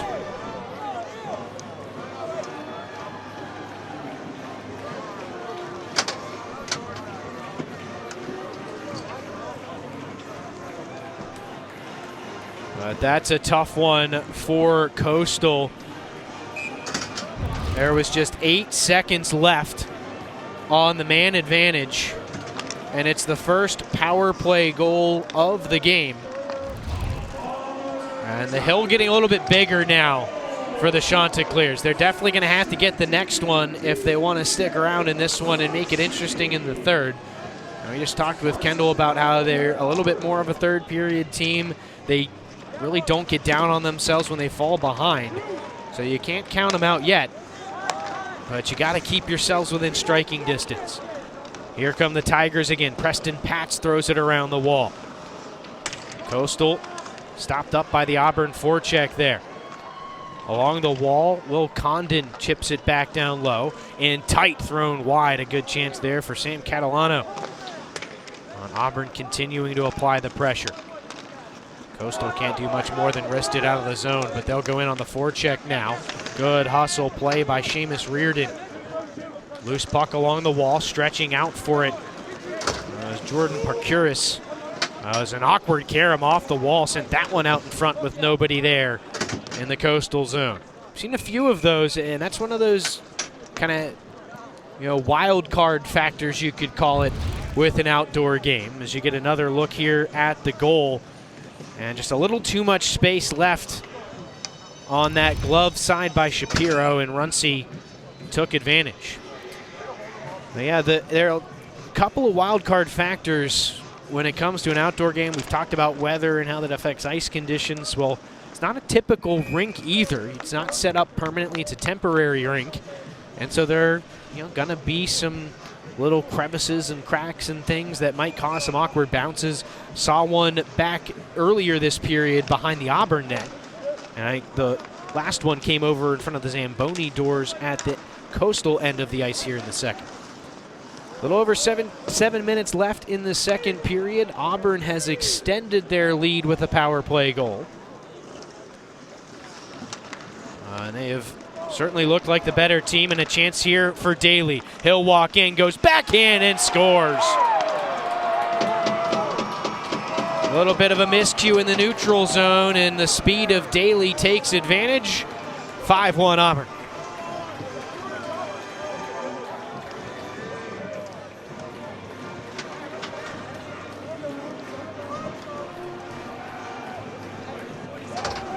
That goal comes just a minute and 39 seconds after the last one. And you think, you got to think when Daly picks that puck up and has nothing but daylight in front of him, he's going to have a good chance to finish that off. 5 goals on 28 shots for the Auburn Tigers.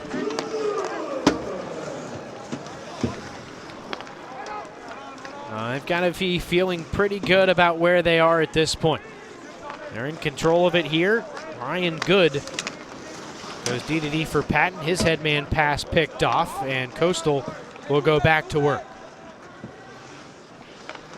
Pressure there from Maddock. Maddock still the lone goal scorer for Coastal. But the Chants need at least one here before the end of this second period to really give themselves a chance at an impressive comeback in the third. Down to a knee, Barton able to close things off and find possession of the puck. He's shut down at the blue line, though.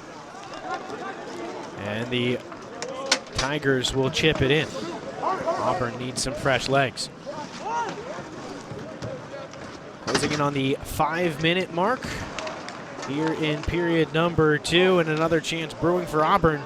Tinshirt couldn't quite get back to the loose puck behind the goal. It'll be backhanded around the wall. Shefflin can't get to it, but he's got some help. And Coastal's out of the zone. Neron absorbs a hit, but can't take the puck with him. And at the defense, Auburn clears it out. That was Patillo.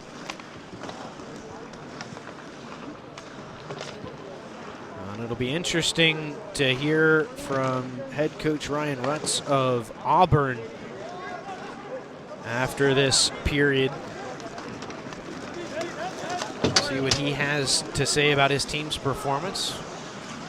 5-1 lead. I'm sure he's feeling pretty good right now with the way his team has been able to execute their plan. Liam Smith pinned behind the Auburn goal. Tigers can't clear, held in at the blue line. Shot deflected in front by Smith. Second try, fought off by Connor. Loose in front along the goal line, and it's cleared away by Patillo. The Chanticleers still with pressure, but a couple of good chances, and outside of the goal they scored, that might have been the best chance they've had all night. Back the other way, Auburn looking for a chance in transition. They can't connect. Chipped right back in by Pacuris. And now Auburn caught in a change. Maybe an odd man rush brewing as Liam Smith steps in for Coastal. Hands it off, and a one-time try ends up wide of the goal for the Chanticleers, and Auburn clears it out of pressure. Shots are 28-20 in favor of Auburn. And the big thing is, there are spurts where the Chants have been able to establish themselves on the offensive end, but they have not been able to do it with near the consistency of Auburn so far in this one. 3:40 left in the second as Bontius walks into the offensive end with it for the Tigers. Backhand pass in the middle from Tinshirt gets shut down and cleared out by Coastal. But again, the Chants just not able to possess out of their own end. That last breakout pass, another great example. Auburn not leaving a lot of passing lanes open, and it's forcing Coastal to kind of just chip and chase, which is not necessarily the way they like to play. Coach Surdam talked about they're not, specifically a possession team or a dump and chase team. They're a little bit more read and react, but as we talked about in this one, felt like the game was going to be a little bit more about possession for Coastal. And certainly they have lost that battle to this point in the game. 5-1 advantage for Auburn. They're in control of the puck and the game. Chipped into the Coastal defense. It'll be picked up and cleared out by Tantliff. Deflected into the zone, so no icing. Tigers will start the breakout from behind their own goal. Clearance ends up on the stick of Tantliff, who shoots it deep. Now Santos pickpockets his man and wrists it high. Tantliff again at the blue line, thrown on goal, pad save by Connor. Now to be worked down low by Reardon. All the way around the wall, a pinching defenseman throws it in front, caught up in skates, still loose in the slot there, swept on goal, and a pad save from Noah Connor before it's cleared down the ice. About 18 minutes gone in the second period. Shapiro trying to stretch things out for James Tobin, and they can't connect. Coastal still able to advance with it. Mallon loses it as he enters the zone. Callan Daly scored the last goal. He moves in with speed, forces it in on goal, and a big save by the glove of Shapiro, who will squeeze it and hold on for a face-off. But Daly, again, can't give him any daylight, or he is going to take advantage of it. We saw it with the goal, and we saw it on that chance again. The acceleration, just a couple of steps, and he's quickly around the defenseman and out in front. And a nice job by Shapiro. Kind of matches Daly on his way in and is able to seal things off. Auburn in control off the offensive draw. Duchemin behind the goal. Looks to the high slot. Shot coming there off the stick of Good, and it's blocked. And now Coastal clears. They've got bodies forward moving into the zone, but Daly's back to pick it off, and he'll move forward. Has one man with him. That's Landon Pats. Pats looking to the middle. Has his shot deflected over the goal.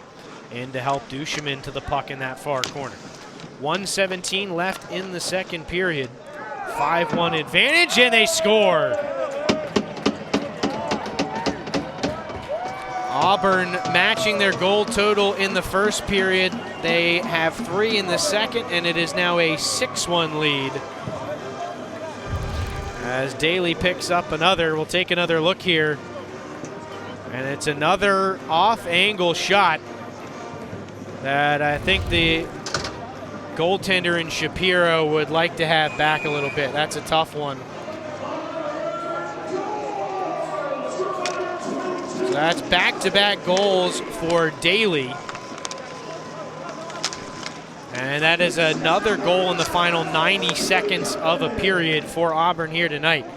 In the first period, it was the defenseman Ryan Good who actually assisted on that last goal. He scored with 1:25 left in the first. And it's another late goal as Coastal not done cooking here in the second. Puck chipped just over top by Michael Santinelli on that last play. He'll get knocked down behind the goal. Barton can't possess in that far corner. Swung back towards the net by Cade Maddock.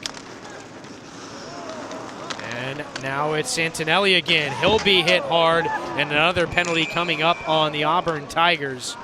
It's going to be Patton this time.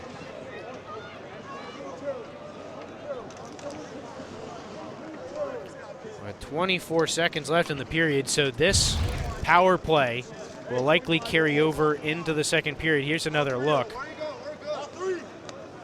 And I think it's kind of considered a dangerous hit there with the player away from the wall, and it wasn't a forceful hit there from Patton, but he did, put an arm into the back of Santinelli there. But you can see where that call comes from. This will be the fourth power play of the game for Coastal. They are 0 for 3 on their first 3. Auburn is 1 for 2 on the power play tonight. So 24.6 seconds of power play time to end the second period for Coastal Carolina. They win the draw back to Barton. He'll chip it past Gradson down low. Berger, who won the faceoff, unable to win the battle in the corner, but Coastal still in control. Barton swept across for McKenzie. Down to 10 seconds left in the period. In the corner, Berger. Back up McKenzie. Down low again, that's intercepted. Auburn will clear, and the final seconds will tick off of period number 2.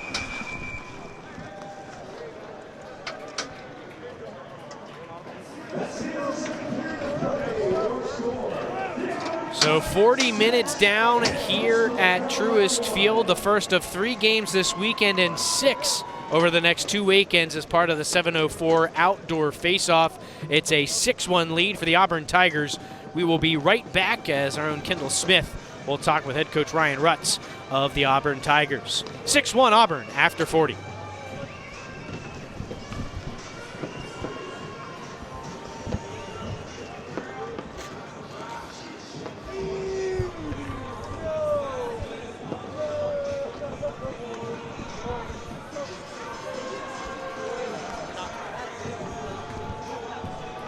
Actually, it looks like Coach Rutz just about down there on the ice, so we'll throw it down to Kendall now to talk with Coach Rutz. Kendall, how's it going?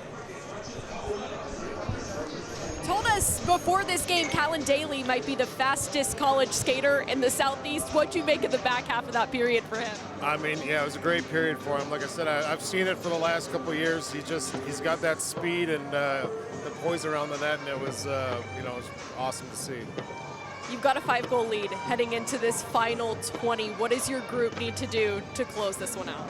I think just keep it simple. We're just going to get the puck in deep and hopefully work down low and try to generate some stuff there. But, we're going to play everybody and enjoy the moment. So.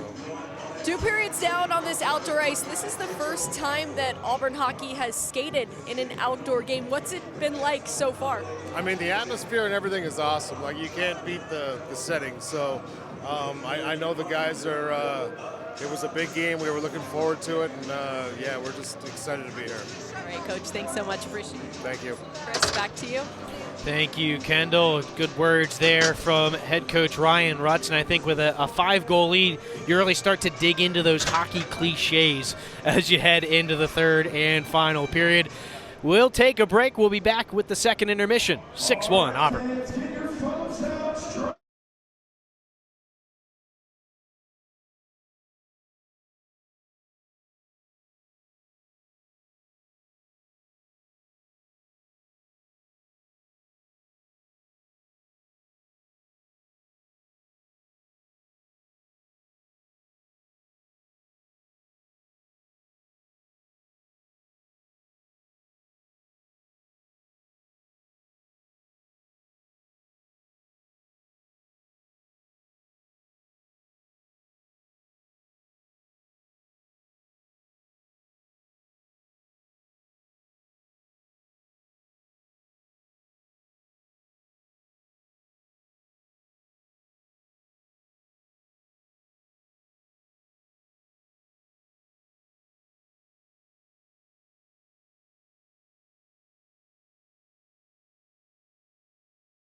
We've got a lot to talk about after 40 minutes of play here at Truist Field. Chris Lehman back with you at the second intermission, and it is a 6-1 lead for the Auburn Tigers over the Coastal Carolina Chanticleers. And for Auburn, they got started early, and they really did not let up. 2 goals in the first minute and 25 seconds gave them that 2-goal lead. And Coastal, as we heard from Coach Surdam at the first intermission, just they weren't quite getting to their game. They weren't playing with the speed that they wanted to play with. And some of that, I think, is trying to get used to the atmosphere, trying to get used to the setting. But I think you got to give a lot of credit as well to the Auburn Tigers, particularly later in that second period. We really saw them start to get physical. They are not giving a lot of space to the Chanticleers when they're trying to break it out. And as a result, we've seen Coastal end up with some mental mistakes right around their own blue line that a couple of times now have ended up in the back of their net. So I think that early start for Auburn really got them going on the right foot. And then, of course, we've talked about it throughout the course of the game so far. When space has been given and when the opportunity has been there, the Tigers have been able to finish. And as you push forward and look at the end of that second period, you really started to see that come through. Their captain, Callan Daly, picked up the last 2 goals. You heard Kendall Smith talking with Coach Rutz about his captain, Callan Daly, a really fast skater. He was able to show off that speed. You could see the separation he created, and he's got a shot as well. That second goal, he found that top corner glove side, and that was the second time that period. We also saw Runcie find that same spot in a similar position. And I think if you're Coastal here, you just want to come out, get to your game as best you can, find a goal or 2 and take some positives away from what has been a tough game against a very good Auburn Tigers team. But the story of the first 40 minutes right now is Auburn getting to their game, taking away time and space from the Coastal Carolina Chanticleers, and everything coming up Auburn right now. It is a 6-1 lead after 2 periods. We'll come back and take a look at what has happened and try to look ahead at the third period here at Truist Field. 6-1 Auburn right now. Everyone has a community, a neighborhood, school, kids' teams, where you worship, work out, or any other place or group where you choose to belong. Communities can provide support when you need it, and even when you don't know you do. Like when it comes to preventing underage drinking and other substance use. Community members can be your eyes and ears when you're not with your kids and alert you to signs of potential problems. Learn more at talktheyhearyou.samhsa.gov. Hey everybody, I'm out here at our ice rink at Truist Field, but I want to remind you that this rink won't be here in just a few months. It'll be time for baseball season. The Charlotte Knights season is quickly approaching, and tickets are going on sale soon. Tickets will be on sale soon for our opening night, Friday, March 27th. The Charlotte Knights taking on the Durham Bulls, and for the rest of the season. So head over to charlotteknights.com. Stay on the lookout over there. We can't wait to welcome you all back to the ballpark. For each life moment, your kids could get free or low-cost health coverage from Medicaid or CHIP. Kids up to age 19 are covered for checkups, vaccines, dentist visits, hospital care, and more. Your kids may be eligible now, even if you've applied before. And if they already have Medicaid or CHIP, remember to renew every year. Get started now at insurekidsnow.gov. Paid for by the U.S. Department of Health and Human Services. Another teenager, victim to fake pills. That smells like big crime that needs to be stopped. Before buying pills online, think about this. Should buying prescription pills be this easy? Did you know that fake prescription pills may contain fentanyl, and an amount small enough to fit on the tip of a pencil can be lethal? Before buying pills from social media, think again. Learn more at mcgruffpsa.org and go for real. When you look at me, you might see a person with Parkinson's disease. But if you look closer, You'll see A warrior mom. an endurance athlete. someone with a lot of fight. every 9 minutes, someone is diagnosed with Parkinson's disease. And every one of them can turn to the American Parkinson Disease Association. Look closer. My spirit Is unshakable. Visit apdaparkinson.org to learn more and show your support today. Chris Lehman back with you here at the second intermission where the Auburn Tigers lead the Coastal Carolina Chanticleers 6-1. Plenty of goals in this one so far. We're going to take a look at some of those right here for you. And it started early for the Auburn Tigers to rebound out in front, and Alex Duchemin was able to put it home on the rebound. And then all you got to do is throw it at the net. Cole Patton was able to sneak one past Jack Shapiro and gave Auburn a 2-0 lead, but Coastal is going to give a little bit of a fight. They picked up the goal from Maddock, and then it was all Auburn after that. A late goal in the first period because of a bad change. Brian Good takes advantage, and then it was TJ Runcie getting things started, picked that top corner glove side on Jack Shapiro, and then it was all about Callan Daly. You saw the speed, he created space, scored on the backhand on that breakaway. Another look at it from behind as he slides it past the goaltender Shapiro. And then, pretty similarly to the goal that TJ Runcie scored, he found some space on that glove side over the shoulder of Shapiro.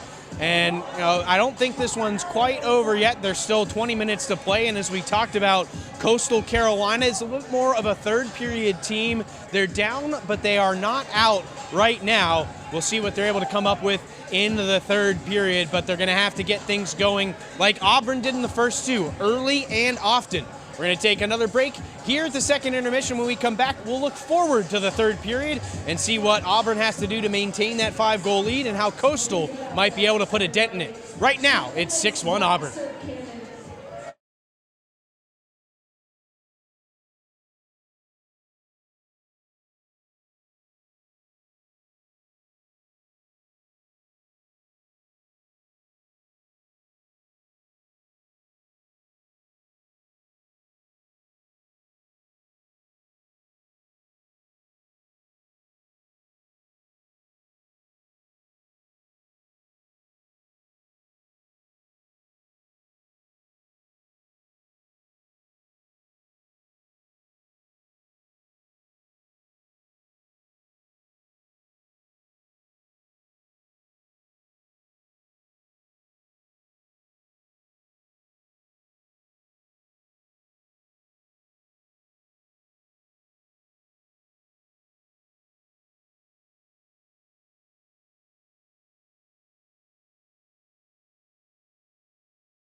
Welcome back to Truist Field. Chris Lehman with you after two periods. Auburn 6-1 leaders over the Coastal Carolina Chanticleers. And Now we're going to take a look forward at period number 3 as it looks like Auburn going to cruise to a victory, but I think the first thing we want to focus on here is Coastal Carolina. They do still have about a minute and a half of power play time after the penalty to Patton near the end of the period. So they've got a chance here early to get a quick goal, get the momentum on their side, and then it's still a 4-goal deficit, but if you've got 18 to 19 minutes to cut into that, there's still time to do it. So I think if you're Coastal Carolina, it all starts with this power play and building momentum. With a 5-goal deficit, you really feel like they have to score on this power play, but at the very least, if they don't score, they need to generate some chances and create some momentum that they can build off of as the period moves on. We heard from head coach Ryan Rutz of the Auburn Tigers at the second intermission, and one of the things he talked about, I think, is the big thing for this Auburn Tigers team. They played a very, very strong first 2 periods. That's obviously evident in the score as well as the general eye test. They have looked like the better team. They've been physical, they've taken away space, and they have not allowed Coastal Carolina to get out of their zone very easily. But I think the main thing here for Auburn going into the final 20 minutes, obviously, as Coach Rutz talked about, it's a special environment, it's a special opportunity. More than anything, you want your players to enjoy it. On top of that, you want to make sure everybody stays healthy. Assuming that the Tigers win this game, they'll be off to a 10-3-1 start, and you want to keep that going. You don't want any injuries that could derail that. So getting the puck deep, just getting in on the forecheck and making the smart plays, I think is going to be the way to go for Auburn. They obviously, with a 5-goal lead, do not have to do anything special. Just play defensively sound and then take advantage of the opportunities as they have been doing for the first 40 minutes of this contest. We still have 20 minutes to play, though, and as I said, Coastal Carolina will have a power play to start the 3rd period. We'll be back.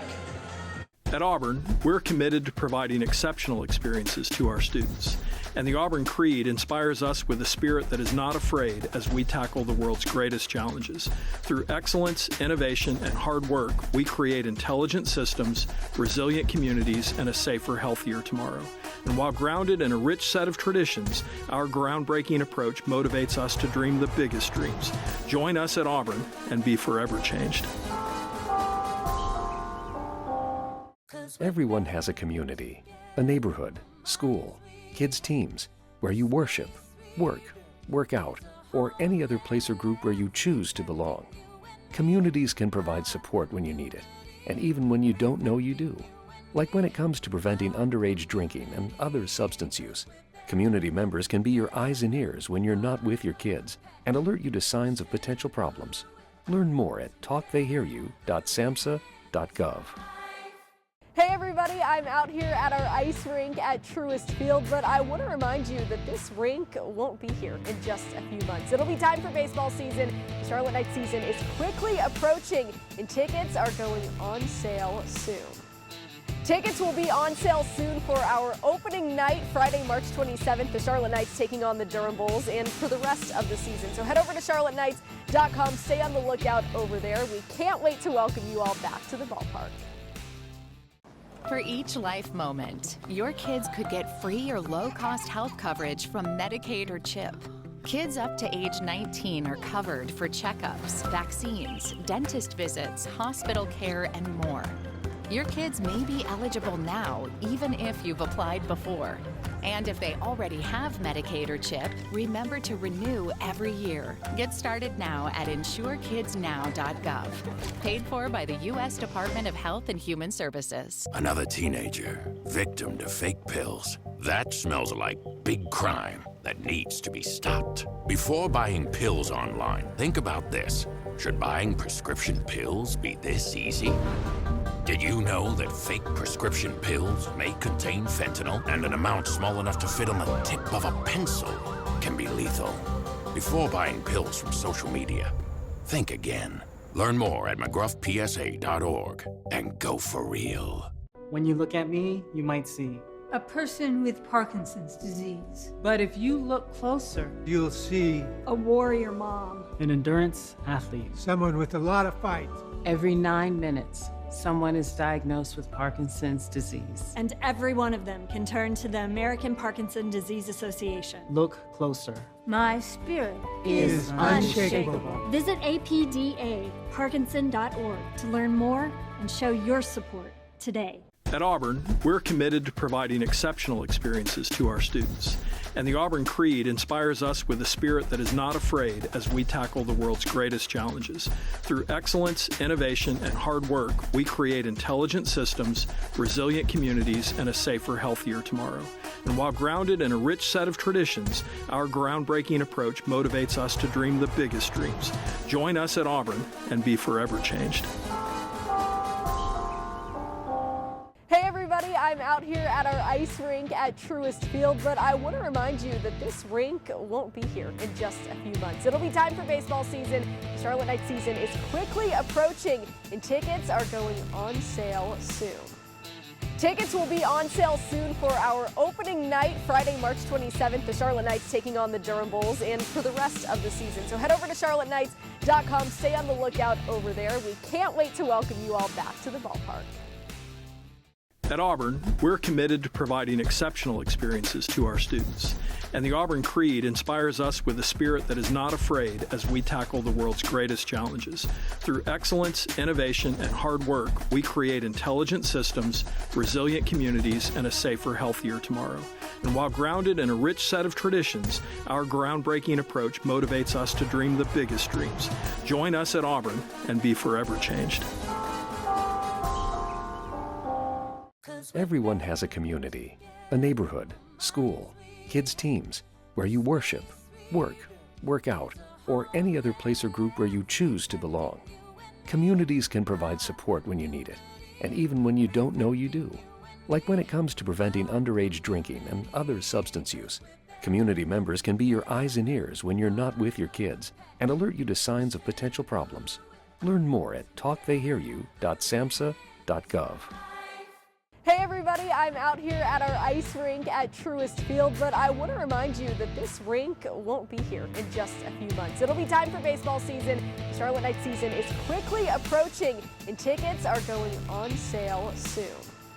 Tickets will be on sale soon for our opening night, Friday, March 27th. The Charlotte Knights taking on the Durham Bulls and for the rest of the season. So head over to charlotteknights.com. Stay on the lookout over there. We can't wait to welcome you all back to the ballpark. When you look at me, you might see a person with Parkinson's disease. But if you look closer, You'll see A warrior mom. an endurance athlete. someone with a lot of fight. every 9 minutes, someone is diagnosed with Parkinson's disease. And every one of them can turn to the American Parkinson Disease Association. Look closer. My spirit is unshakable.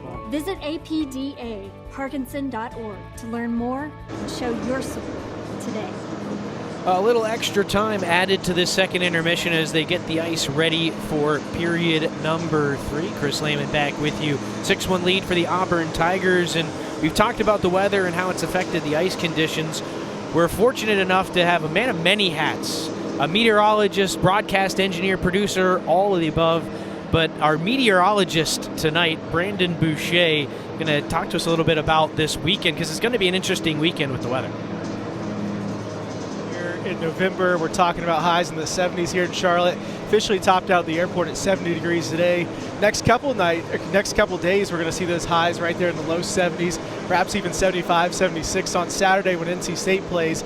And to me, it's really amazing how they have the technology to keep this ice at least even playable. I mean, I thought it was going to be water polo out here at some point, but I mean, just that we have maybe some little bit delay here to get the ice going, just really is a testament to what technology can do and chilling can do, and you know. Props to the stadium on this. Absolutely. We've talked about it. Last year, of course, ran into some bumps, but they were still able to make it playable for the games we had last year. And, you know, the only thing you can do is learn and improve, and they've done a fantastic job of that this year. The ice looks incredible and leaps and bounds from what it was last year as well. So I guess I'll third that because Kendall also mentioned that earlier on, the work that they've done here, how good of a job they have done. Well, we're going to step aside one more time. The officials just about ready to head back on the ice. The teams will be soon as well, and we'll have the third period after this.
Welcome back to Truist Field here in Uptown Charlotte. Chris Lehman with you. Still have the Zamboni trying to smooth over a few of those problem spots that we've seen on the ice tonight, but it does look like they're pretty close to getting things back underway. So you get a look at some of the scenery here inside of Truist Field.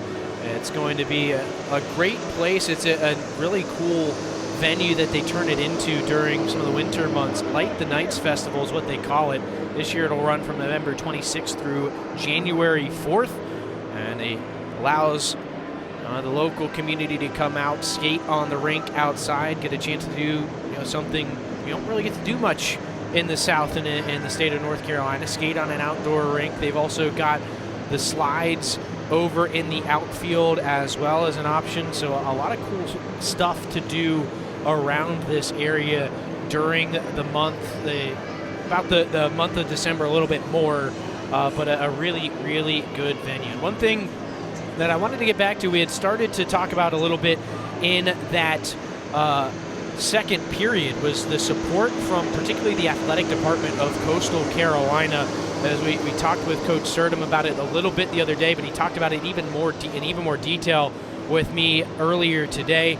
Chance Miller, the athletic director, is incredibly supportive. They've talked about getting shuttle buses essentially to take students on that hour drive from campus to the Florence Center for their home games. And so to see that kind of support from the university itself is really, really big as well. And I think while we have some time, we're going to bring Kendall Smith down ringside back in. And Kendall, we've been talking, of course, about Coastal here, but I think before we get to that, you're a little bit closer to the ice down there than I am. What's it looking like as we're getting ready for period number 3? Yeah, the ice is looking pretty good down here, Chris. Obviously, as you mentioned, they added a little bit of time to this second intermission to make sure that they can get the ice in the best condition possible ahead of this third period. So the Zamboni came out once. It left the ice for about 7 or 8 minutes, and now, as you can see, it's back on the ice, like you mentioned, just trying to fix some of those problem spots.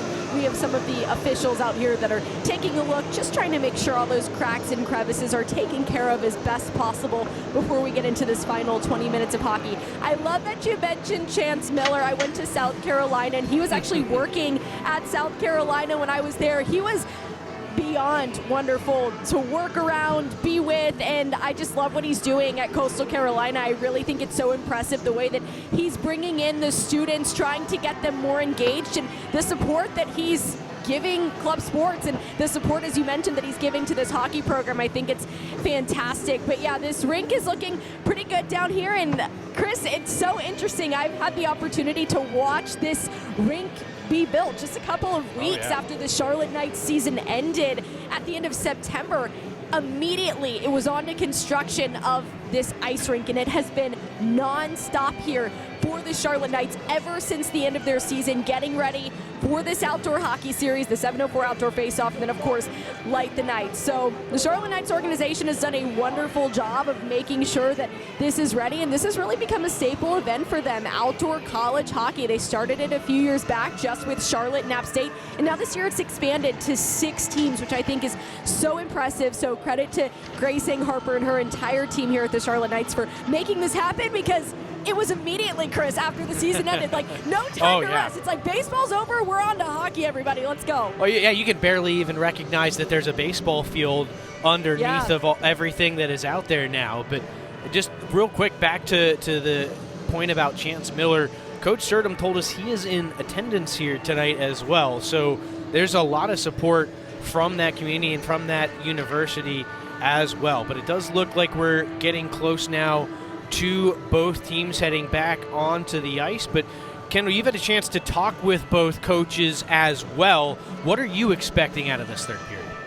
You know, I think it's a different game plan for both teams, obviously, as Auburn is trying to keep it simple. There needs to be an attacking mindset for Coastal Carolina as they come out here in this final 20 minutes of hockey. So we'll see who is really able to come through here and execute their plan as they hope to. I'm interested to see these final 20 minutes because Coastal Carolina has talked about how they're a team that likes to come from behind. They've got a lot of work to do here in this last 20, but hey, anything can happen, Chris. We're out here on outdoor ice, and I'm looking forward to seeing these last 20 minutes out here. Oh, yeah, I cannot wait to see how this goes. And one of the things that I particularly liked last year that really makes this a cool event is the way they commit to the atmosphere as well. We've got the light show with the two teams heading back out onto the ice now. And as expected, we're going to see another goaltending change for the Auburn Tigers. It was Greg Politis who started things off in period number 1. He was replaced by Noah Connor in the second, and it looks like it's going to be the freshman out of Castle Rock, Colorado, William Dobson, who will step into the net for period number 3. And that's another one of those things about this event that makes it a little bit more unique and a little bit more special. These teams are looking, more specifically, these coaching staffs are looking to give as many of their players the opportunity to participate in this event as possible. And so at least on the Auburn side, we're seeing 3 different goaltenders in this one. And to get back to what to expect out of the third period, this is a chance for the Chanticleers as they've got a power play to start the third to maybe put pressure on a goaltender who hasn't seen shots since warm-ups and maybe get into his head a little bit and give them a chance to make a comeback. Looks like we will also see a change in goal for the Chanticleers as they come back onto the ice. It'll be James Amarelli out of Goffstown, New Hampshire, who will take over in net for the Chants. So we'll see 2 new goaltenders between the pipes for period number 3. But right now, it's all about what Auburn has been able to do and what they prevented the Chanticleers from being able to do.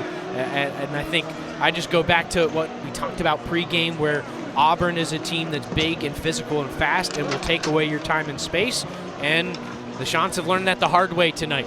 The other thing, I talked about getting off to a quick start with this power play. The other thing they're going to have to be able to do, because at some point the puck's going to end up in their end, they're going to have to find a way to break out of the zone and get the puck cleanly into their offensive end. When they've been able to do that, they've given themselves some chances, but they have not had extended periods of time where they've really been able to dictate the play in that sense. So I think finding a way to break out, and that may just be an aerial flip and go get it. We've seen number 48 in Jason Gratz, the Elkins Park, Pennsylvania native, get a couple of breakaways in similar situations to that tonight, and that might be what you're looking for, is just that bounce that goes your way to give you the opportunity. So fresh 20 up on the clock. It is 6-1 in favor of Auburn, but we have 1 minute and 30 seconds now left on the penalty to Patton, or pardon me, to Daly.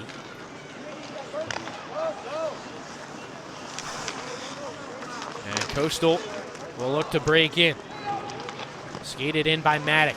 Along the goal line, slides it towards the net, and it'll be covered up by Dobson to stop play. Just 23 seconds into the period. But again, Coastal has got to find a way to get into the danger areas there. Not a bad idea to throw that one on goal, but you need someone in front of the net to kind of clean that up. Here's Berger. He'll walk behind. Now a chance to get things moving for the Coastal power play. Holding onto it, Tantliff. Try to play it down low. That's intercepted and cleared by the Tigers' penalty kill. Well, as we've mentioned, plenty more to come this weekend and next. A total of 6 games here at Truist Field. Rink wide pass misses its target. The outstretched Ryan Shefflin couldn't get a piece of it, and that will end up being icing on the Chanticleers.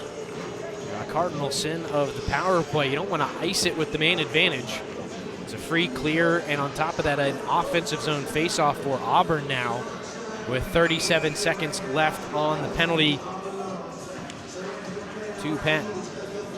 19 minutes left in this game. After this one, of course, tomorrow night is North Carolina and South Carolina. The Gamecocks, perhaps the best crowd in last year's games. A lot of people up from Columbia. I remember driving in for that game, driving past one of the bars alongside of the stadium, and it was packed with South Carolina hockey jerseys. And that was on a weekend when they had a home football game. This year, they don't.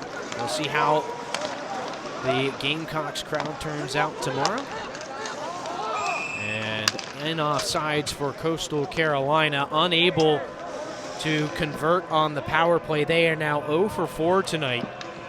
The Auburn Tigers are 1 for 2 on the man advantage. But we're back to 5-on-5 hockey. Face-off on top of the Auburn blue line here.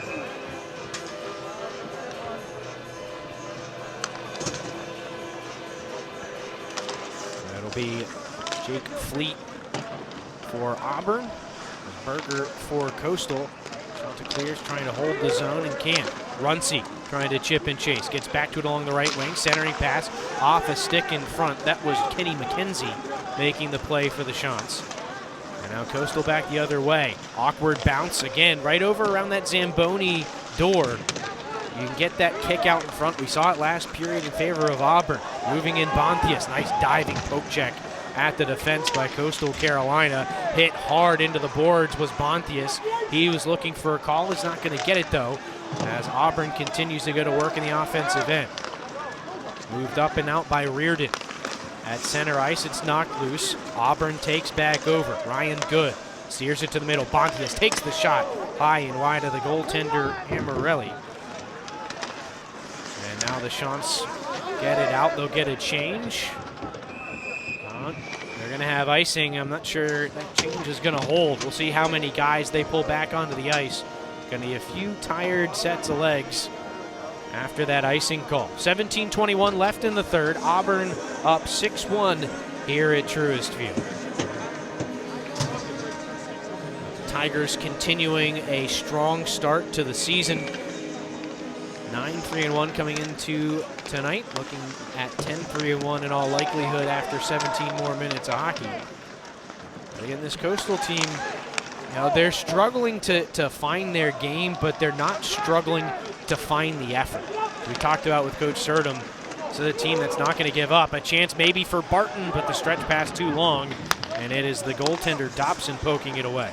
Barton still with it at the blue line. Unable to hold it in, though. Now with speed, it's Daly. He's already got 2. Looking for the hat trick. There it is. Once again, the speed of Callan Daly is deadly. And the War Eagle flying high tonight in Charlotte.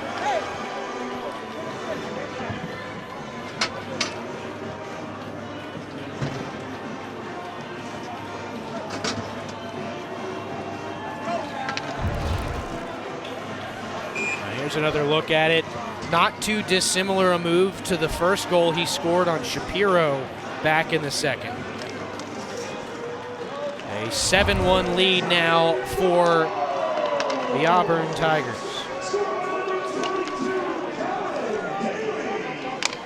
But when you are that fast, it's really just about whether, depending on which side you're coming in, moving to your forehand and your backhand at the right time, because with the lateral movement coming across, it's really difficult for any goaltender to match that lateral speed and make that save. Case in point, Callan Daly 2 for 2 on that same backhand move on the breakaway. Save from Dobson. He'll hold on for a face-off to his glove side. Coastal trying to muster something up here in the last 16 and a half. Off the face-off, Santos unable to win it, but Coastal still with some pressure in the offensive zone.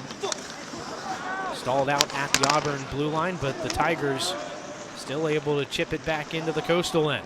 Now it'll be flipped off the glass into neutral ice by Tantliff of the Chants. Auburn right back to work offensively. Down low, Tinscher.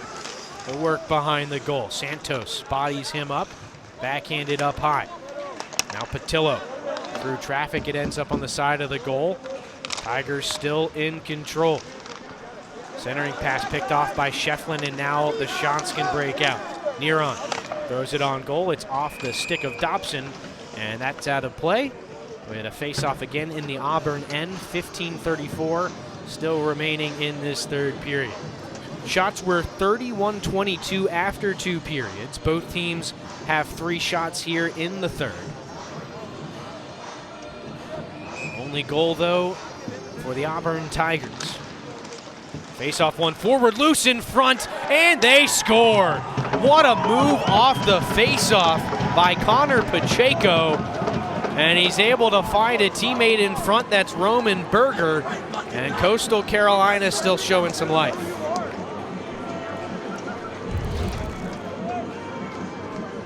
We get a look off the draw. Pacheco wins it right through the legs of the Auburn centerman there. And then it's Berger who finishes it off. A fantastic play. And just a little over a minute after they gave up that goal to Callan Daly, the Chanticleers with an answer. So a 7-2 advantage as the shot from the high slot handled by the new goaltender Amarelli. It was Catalano with that shot for the Tigers. The Shots trying to get things going offensively again, but right now they just need a change. Pacheco there to put pressure on Good, who's still able to clear the zone. Right at the red line, Thomas Gavin sends it in. Good first to it. Awkward carom off a stanchion. Good back to it in the corner. Trying to find some space behind his own net. Barton helping on the forecheck. It's held in at the blue line and wristed back down low by Burnett. Ends up in that near corner. Hacked at, and it'll bounce out of the zone. Auburn gets a little bit of relief here. Right in on goal, so no icing on the play. Good work by Burnett to handle the pressure applied there. And he's able to clear. Chopped up the wall by Procuris. Spun right back by Gavin. These two teams playing a little ping pong. Chance in front off the steal, and a save made by Dobson. And a couple of pokes after the whistle came. I believe it was Liam Smith who very quickly got out of there because every orange jersey on the ice was headed his way there. Nobody likes it when you give a little poke to the goaltender. Here's another look at that last goal. And how about a little extra credit to Berger on the finish? You got a good look at it there. He really had to fight through his defender to make that happen. Auburn controls the defensive zone draw. They're going to be able to skate it out into neutral ice, but the breakout pass picked off by Tantliff. And now Coastal shoots it deep once more. 13:45 on the third period clock. Both teams with a goal this period. And the Chanticleers starting to put something together. A lot of work to do.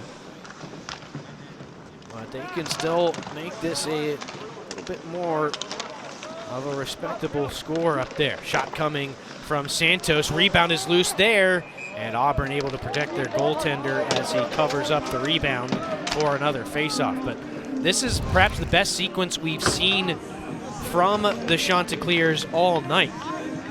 This is the first time it's really felt like they've dictated what Auburn has been able to do. They're doing what the Tigers have done to them and taking away passing lanes in the neutral zone and turning the puck back the other way. And it's led to some good offensive zone pressure. And, of course, helped with that offensive zone draw and the goal that was scored off of it just a minute or two ago. Puck thrown through the slot. Nobody there in a black jersey to direct it on goal. Coastal still with the pressure as it's flipped up and out of play by Reardon. This should be a neutral zone draw. Well, as we've mentioned, plenty more on the docket this weekend and next. The Tar Heels of the University of North Carolina and the Gamecocks of the University of South Carolina will be on this ice tomorrow. For NC State and Alabama on Saturday. Got a couple teams from Georgia making the trek up next weekend. Georgia Tech taking on the Pirates of ECU on Thursday next week. There's a delayed offside. Coastal going to have to check up. And on Friday, another good matchup between Georgia and Virginia Tech. For the final matchup, what is going to become a classic here and really a staple of these outdoor games, Charlotte and App State next Saturday. 12.5 to go. Puck gets caught up at the blue line. Runcie still able to chip it deep for the Tigers. Down low, he's got Jake Fleet there to take it away. Runcie with the center. Bontius turns, shoots it wide from the high slot. He's back to the loose puck, though. Good play by James Tobin to knock it loose, but he can't clear. It's still the Auburn Tigers in control. Circling, Runcie takes the shot, and he's hit as he takes the shot. Blocker save made, and Coastal will clear. The hand is up for icing, and again, the Chants unable to make some of the changes they'd like to make. And the chance for Auburn with tired legs out there for Coastal to take advantage. Now here's another look at the shot by Runcie, and it was more of a collision than a hit. Both guys going down there. It looked like the Chanticleer, I believe, was Ryan Shefflin, looked a little bit off balance as he made that hit. But it was effective nonetheless. 12:04 left here in period number 3.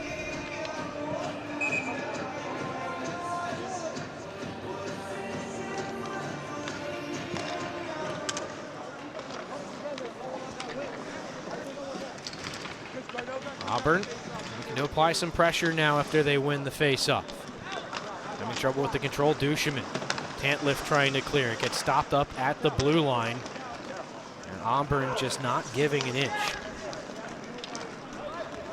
Coastal will clear once more, and another icing call with 11:40 to go. 7-2 lead for Auburn. We're going to check in down rinkside with Kendall Smith. Kendall, what have you got going on down there? It's certainly been an entertaining third period. You've seen both teams on the board. Yeah, it definitely has been, and I've got to give credit to the crowd that has stuck around here pretty late into the evening. Obviously, we got a late start here tonight, so big shout out to those that are still in the stands and still hanging with us here on ESPN Plus. We are having a great time here. Had to pause for a second, see if something happened there. But no, this game is really impressive, especially from Auburn's standpoint, Chris. When we were able to speak with Auburn earlier in the week, and Coach Rutz, he was just telling us that his group is so committed to the process, and what's very impressive is there's no rink around Auburn, really. So they've got to drive 45 minutes to Columbus, Georgia to be able to practice, and they're not practicing at normal hours. They're practicing at 10:15 at night. So these are college students that have obligations. They're in class, they're in school, they have other things to do, and then they're also driving 45 minutes to go to hockey practice in Columbus, Georgia, and you can tell that that work is paying off simply by their play here tonight. So big kudos to them, because it's not easy. These are student athletes, and they're really dedicated to the process, and obviously showing that through the way that they're going to practice and at a place that's, not close, Chris. It's impressive. Oh, yeah. It'd be interesting to talk to some of those Auburn players about that situation. Shot coming from the blue line, they score. I couldn't even tell it went in, but it's the second goal of the game for Cole Patton. And I don't think Amarelli ever saw it. That'll make it 8-2 in favor of the Auburn Tigers. They continue to roll here in Charlotte. This is exactly the kind of game that you want on a special occasion like this. Lots of goals, a lot of guys getting on the score sheet. And this is why you just throw it at the net. Very similar, not necessarily in the way it went in, but in the mentality from Patton there.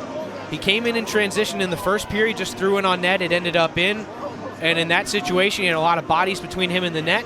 Just throw it on goal and see if it makes its way through, and it did.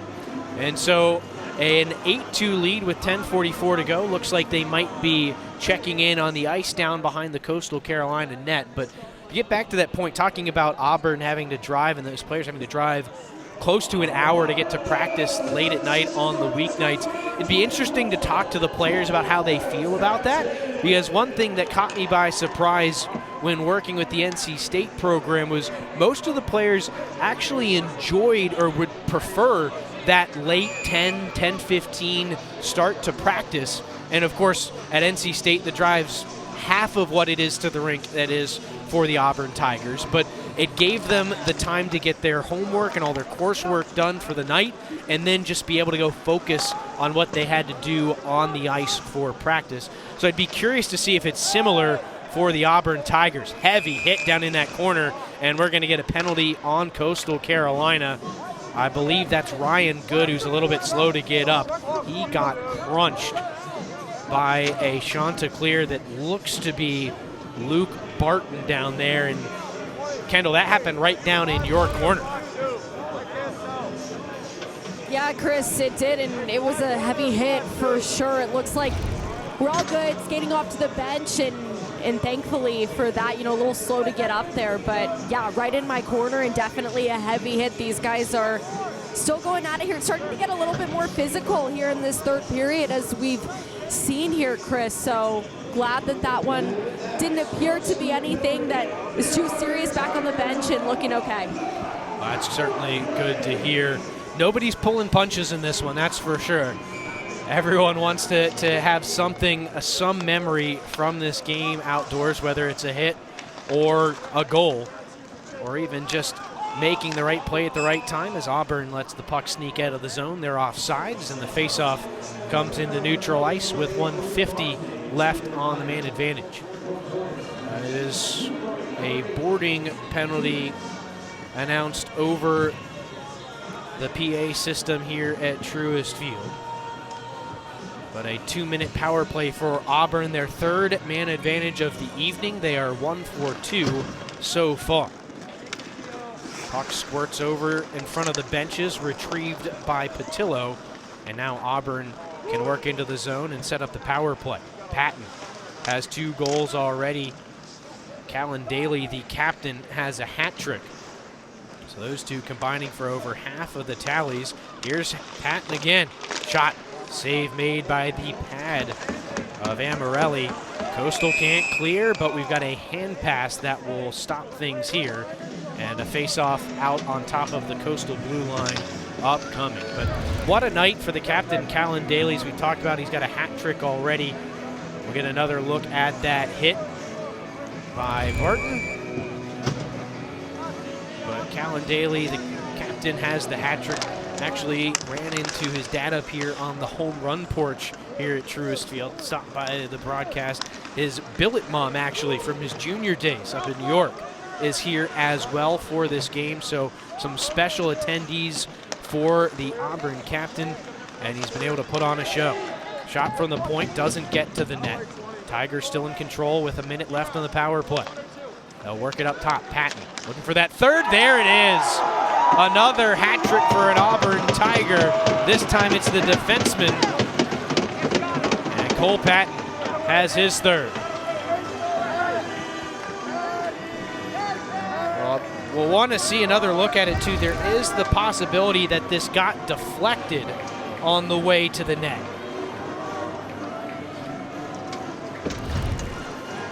But as of right now, it is Patton's goal.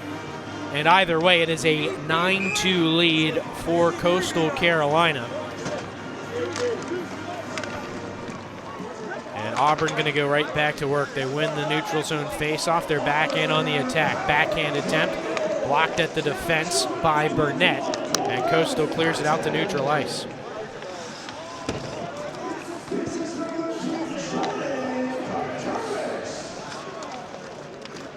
Now Coastal will skate it out. Carter Burnett down the right side, throws it up over the glove of Dobson. It rings the glass, kept in, and possessed again by Burnett. Move down low, back to Burnett, top of that near circle. His shot kicked out by Dobson. And the Tigers will alleviate some pressure as they clear the zone. Shoveled right back in, though, by Coastal Carolina. It was Devin Mallon. Puck ends up out of play. We'll get another face-off here in neutral ice. A little over halfway through period number 3.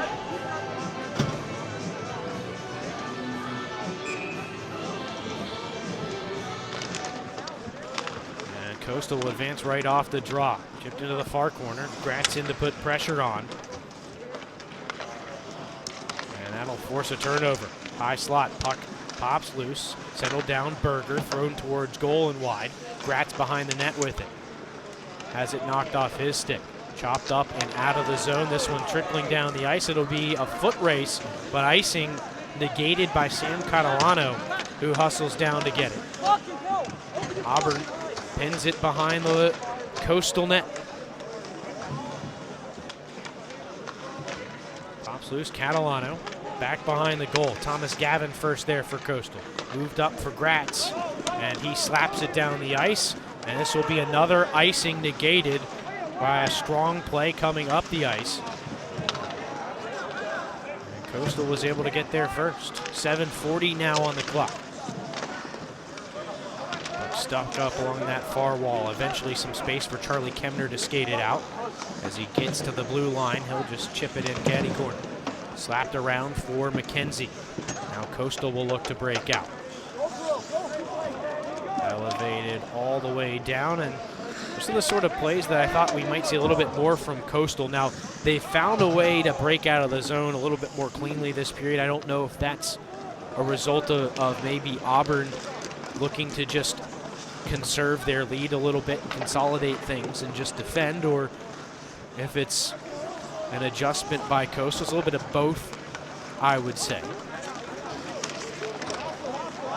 They've certainly found their stride a little bit better here this period, although Auburn has been just an absolute offensive powerhouse so far tonight. And they'll get another chance in the offensive end. Here's another look at that last goal.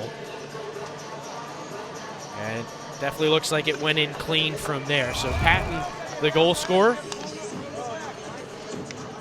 6:49 to go, an offensive zone draw for Auburn. That's going to be advanced out by the Chants. Barton wrists one from the blue line, easily handled by the glove of Dobson, and he'll slow things down once more.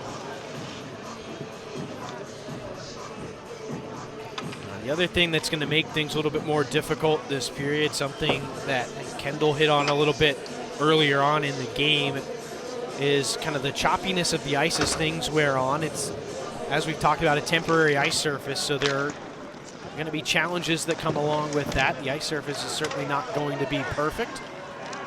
And as the ice gets chewed up, it's going to be a little bit harder to smooth it over as the game goes on. So you see some pucks kind of bouncing around a little bit awkwardly, taking some weird caroms as well. Put a heavy hit over along the far wall, and TJ Runcie looked a little bit shaken up going back to the bench. We'll see if he ends up back on the ice here in the final 6+ minutes. Shot from an off angle, they score. Liam Smith took his opportunity, and we talked about how this Coastal team really likes to just get the puck to the net. And that one found its way through Dobson, and it's 9-3.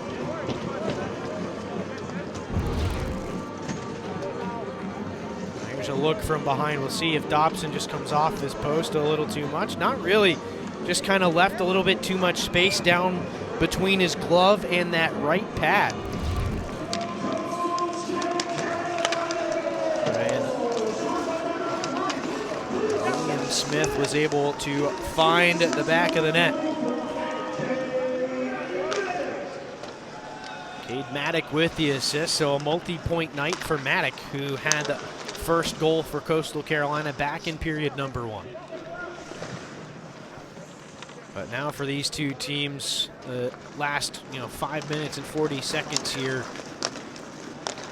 it's going to be some time to enjoy some outdoor hockey. Spun in front by Duchemin. Nobody with an orange jersey can get a stick to it. Coastal able to get it into neutral ice. Turned right back around, though, by Auburn. Walked in by Landon Patz. He's forced to the near wall. That's where the Chants will take it away. Forward is Ethan Garneau.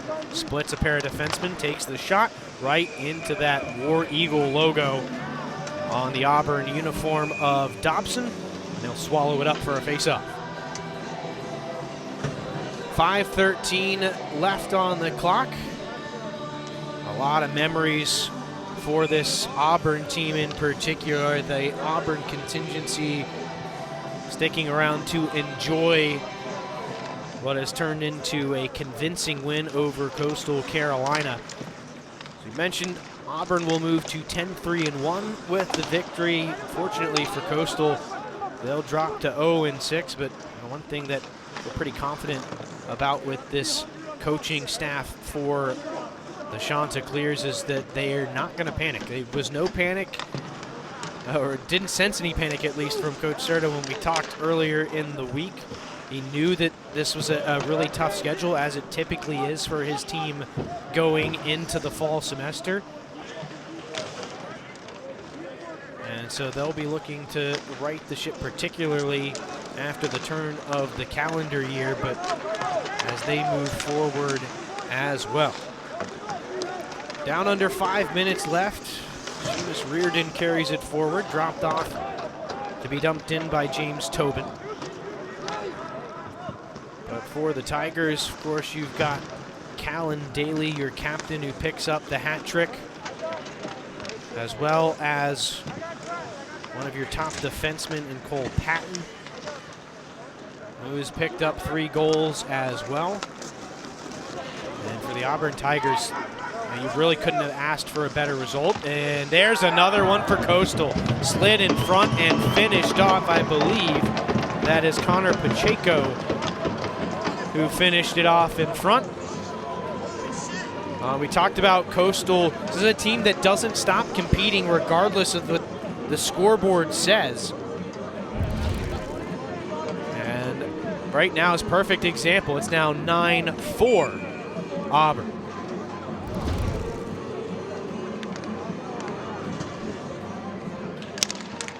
So Coastal Carolina with the last 2 goals. And that's kind of, you never want to have to play for it, but that's really what your focus, I feel like, is when you're in a situation like Coastal was going into the third, down 6-1, where you really, early in the period, you want to try and get a goal and, kind of start that belief that you have the ability to come back. But more than anything, you want to try and win this period, give yourself some confidence moving on to the next one, and leave something to hang your hat on. And I would say they've done that. The 2 teams have each scored 3 goals this period. So it's certainly been the best that Coastal has looked all night. I talked about them being a little bit more of a third period team, and they've been able to find their stride a little bit better here in the final 20 minutes. Unfortunately, they found themselves a little too far behind early on, and it did not take long for the Auburn Tigers to get things going. Just 18 seconds in, Alex Duchemin capitalized on a rebound. Then about a minute and 7 seconds later, it was the first of 3 goals for Cole Patton.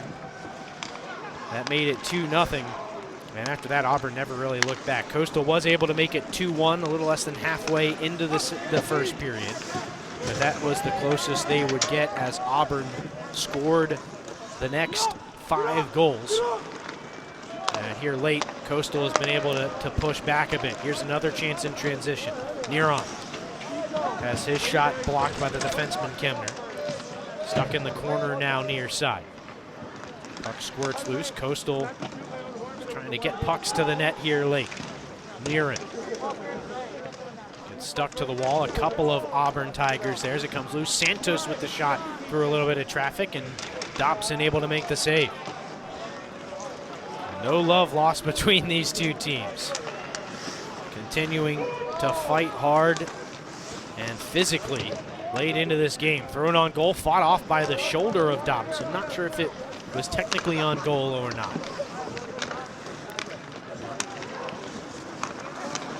Down under 2 minutes left. Well, the shot totals have been pretty even. Scoreboard showing 42-41 in favor of Auburn, which I think that the big thing there is the quality of the shots. Certainly better for Auburn. That evidence, at least in part, in the fact that the score is 9-4 despite the close total in shots. But we talked about how this Coastal team has a little bit of the tendencies of the Carolina Hurricanes in them, and that's one of the things that gets talked about with the Kings.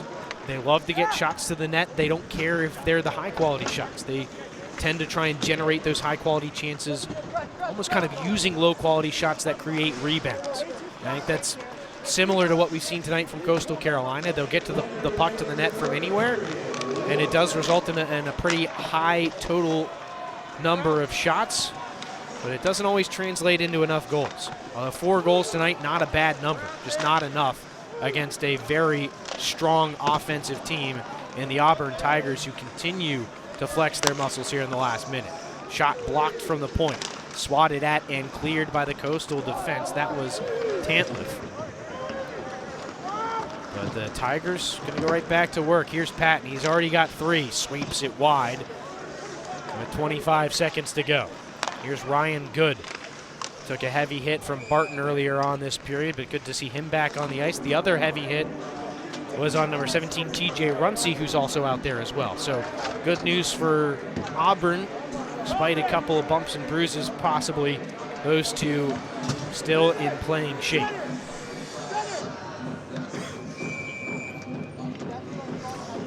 .8 left on the clock. Coastal wins the draw. It'll be played around the wall by Gavin Thomas, held in at the blue line.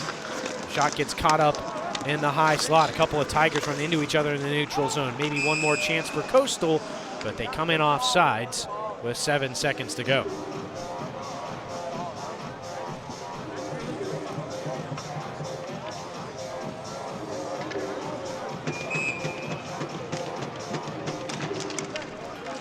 Face-off one forward. One last chance thrown wide of the goal by Britton Hafler.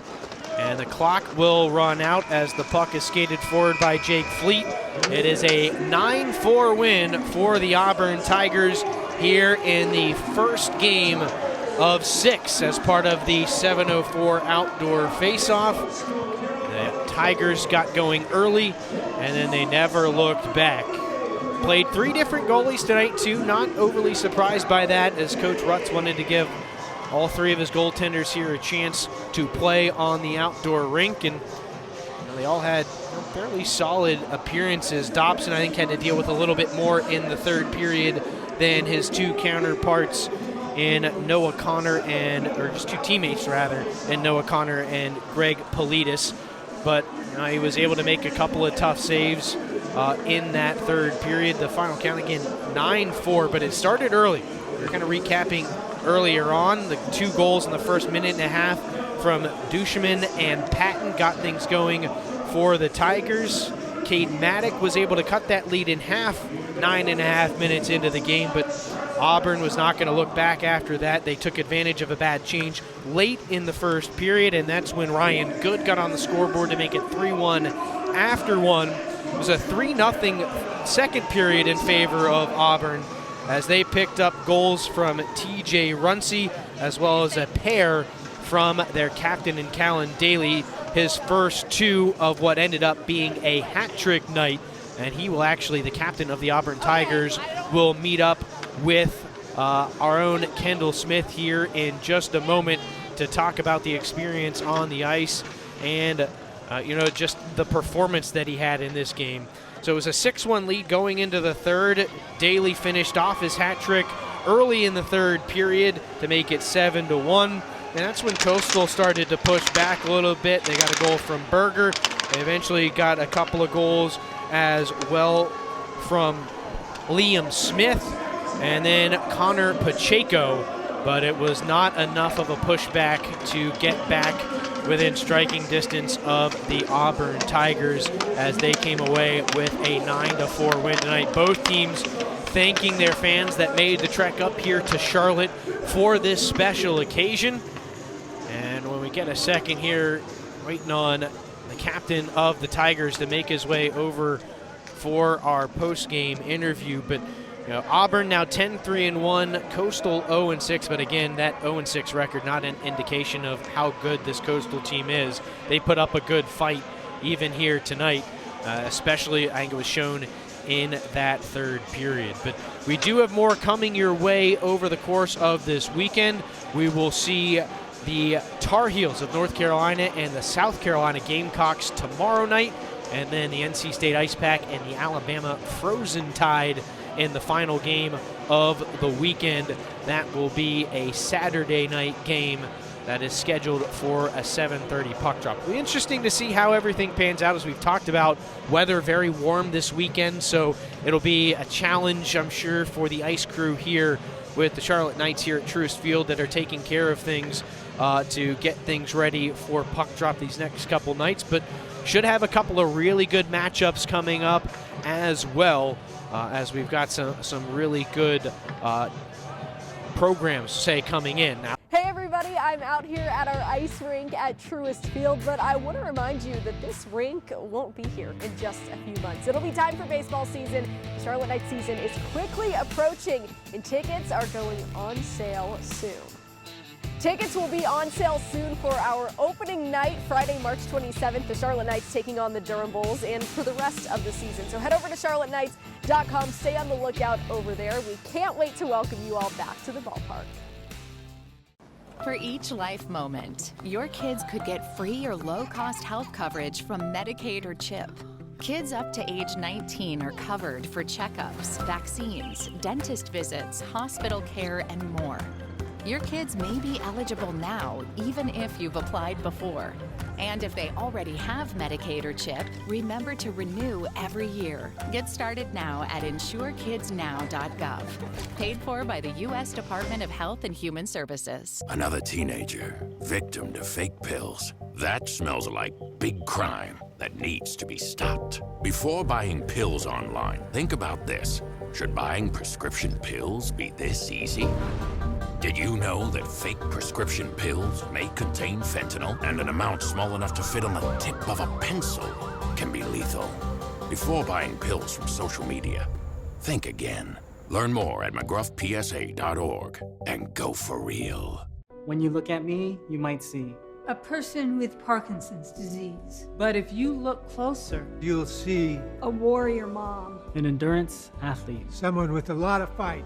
every 9 minutes, someone is diagnosed with Parkinson's disease. And every one of them can turn to the American Parkinson Disease Association. Look closer.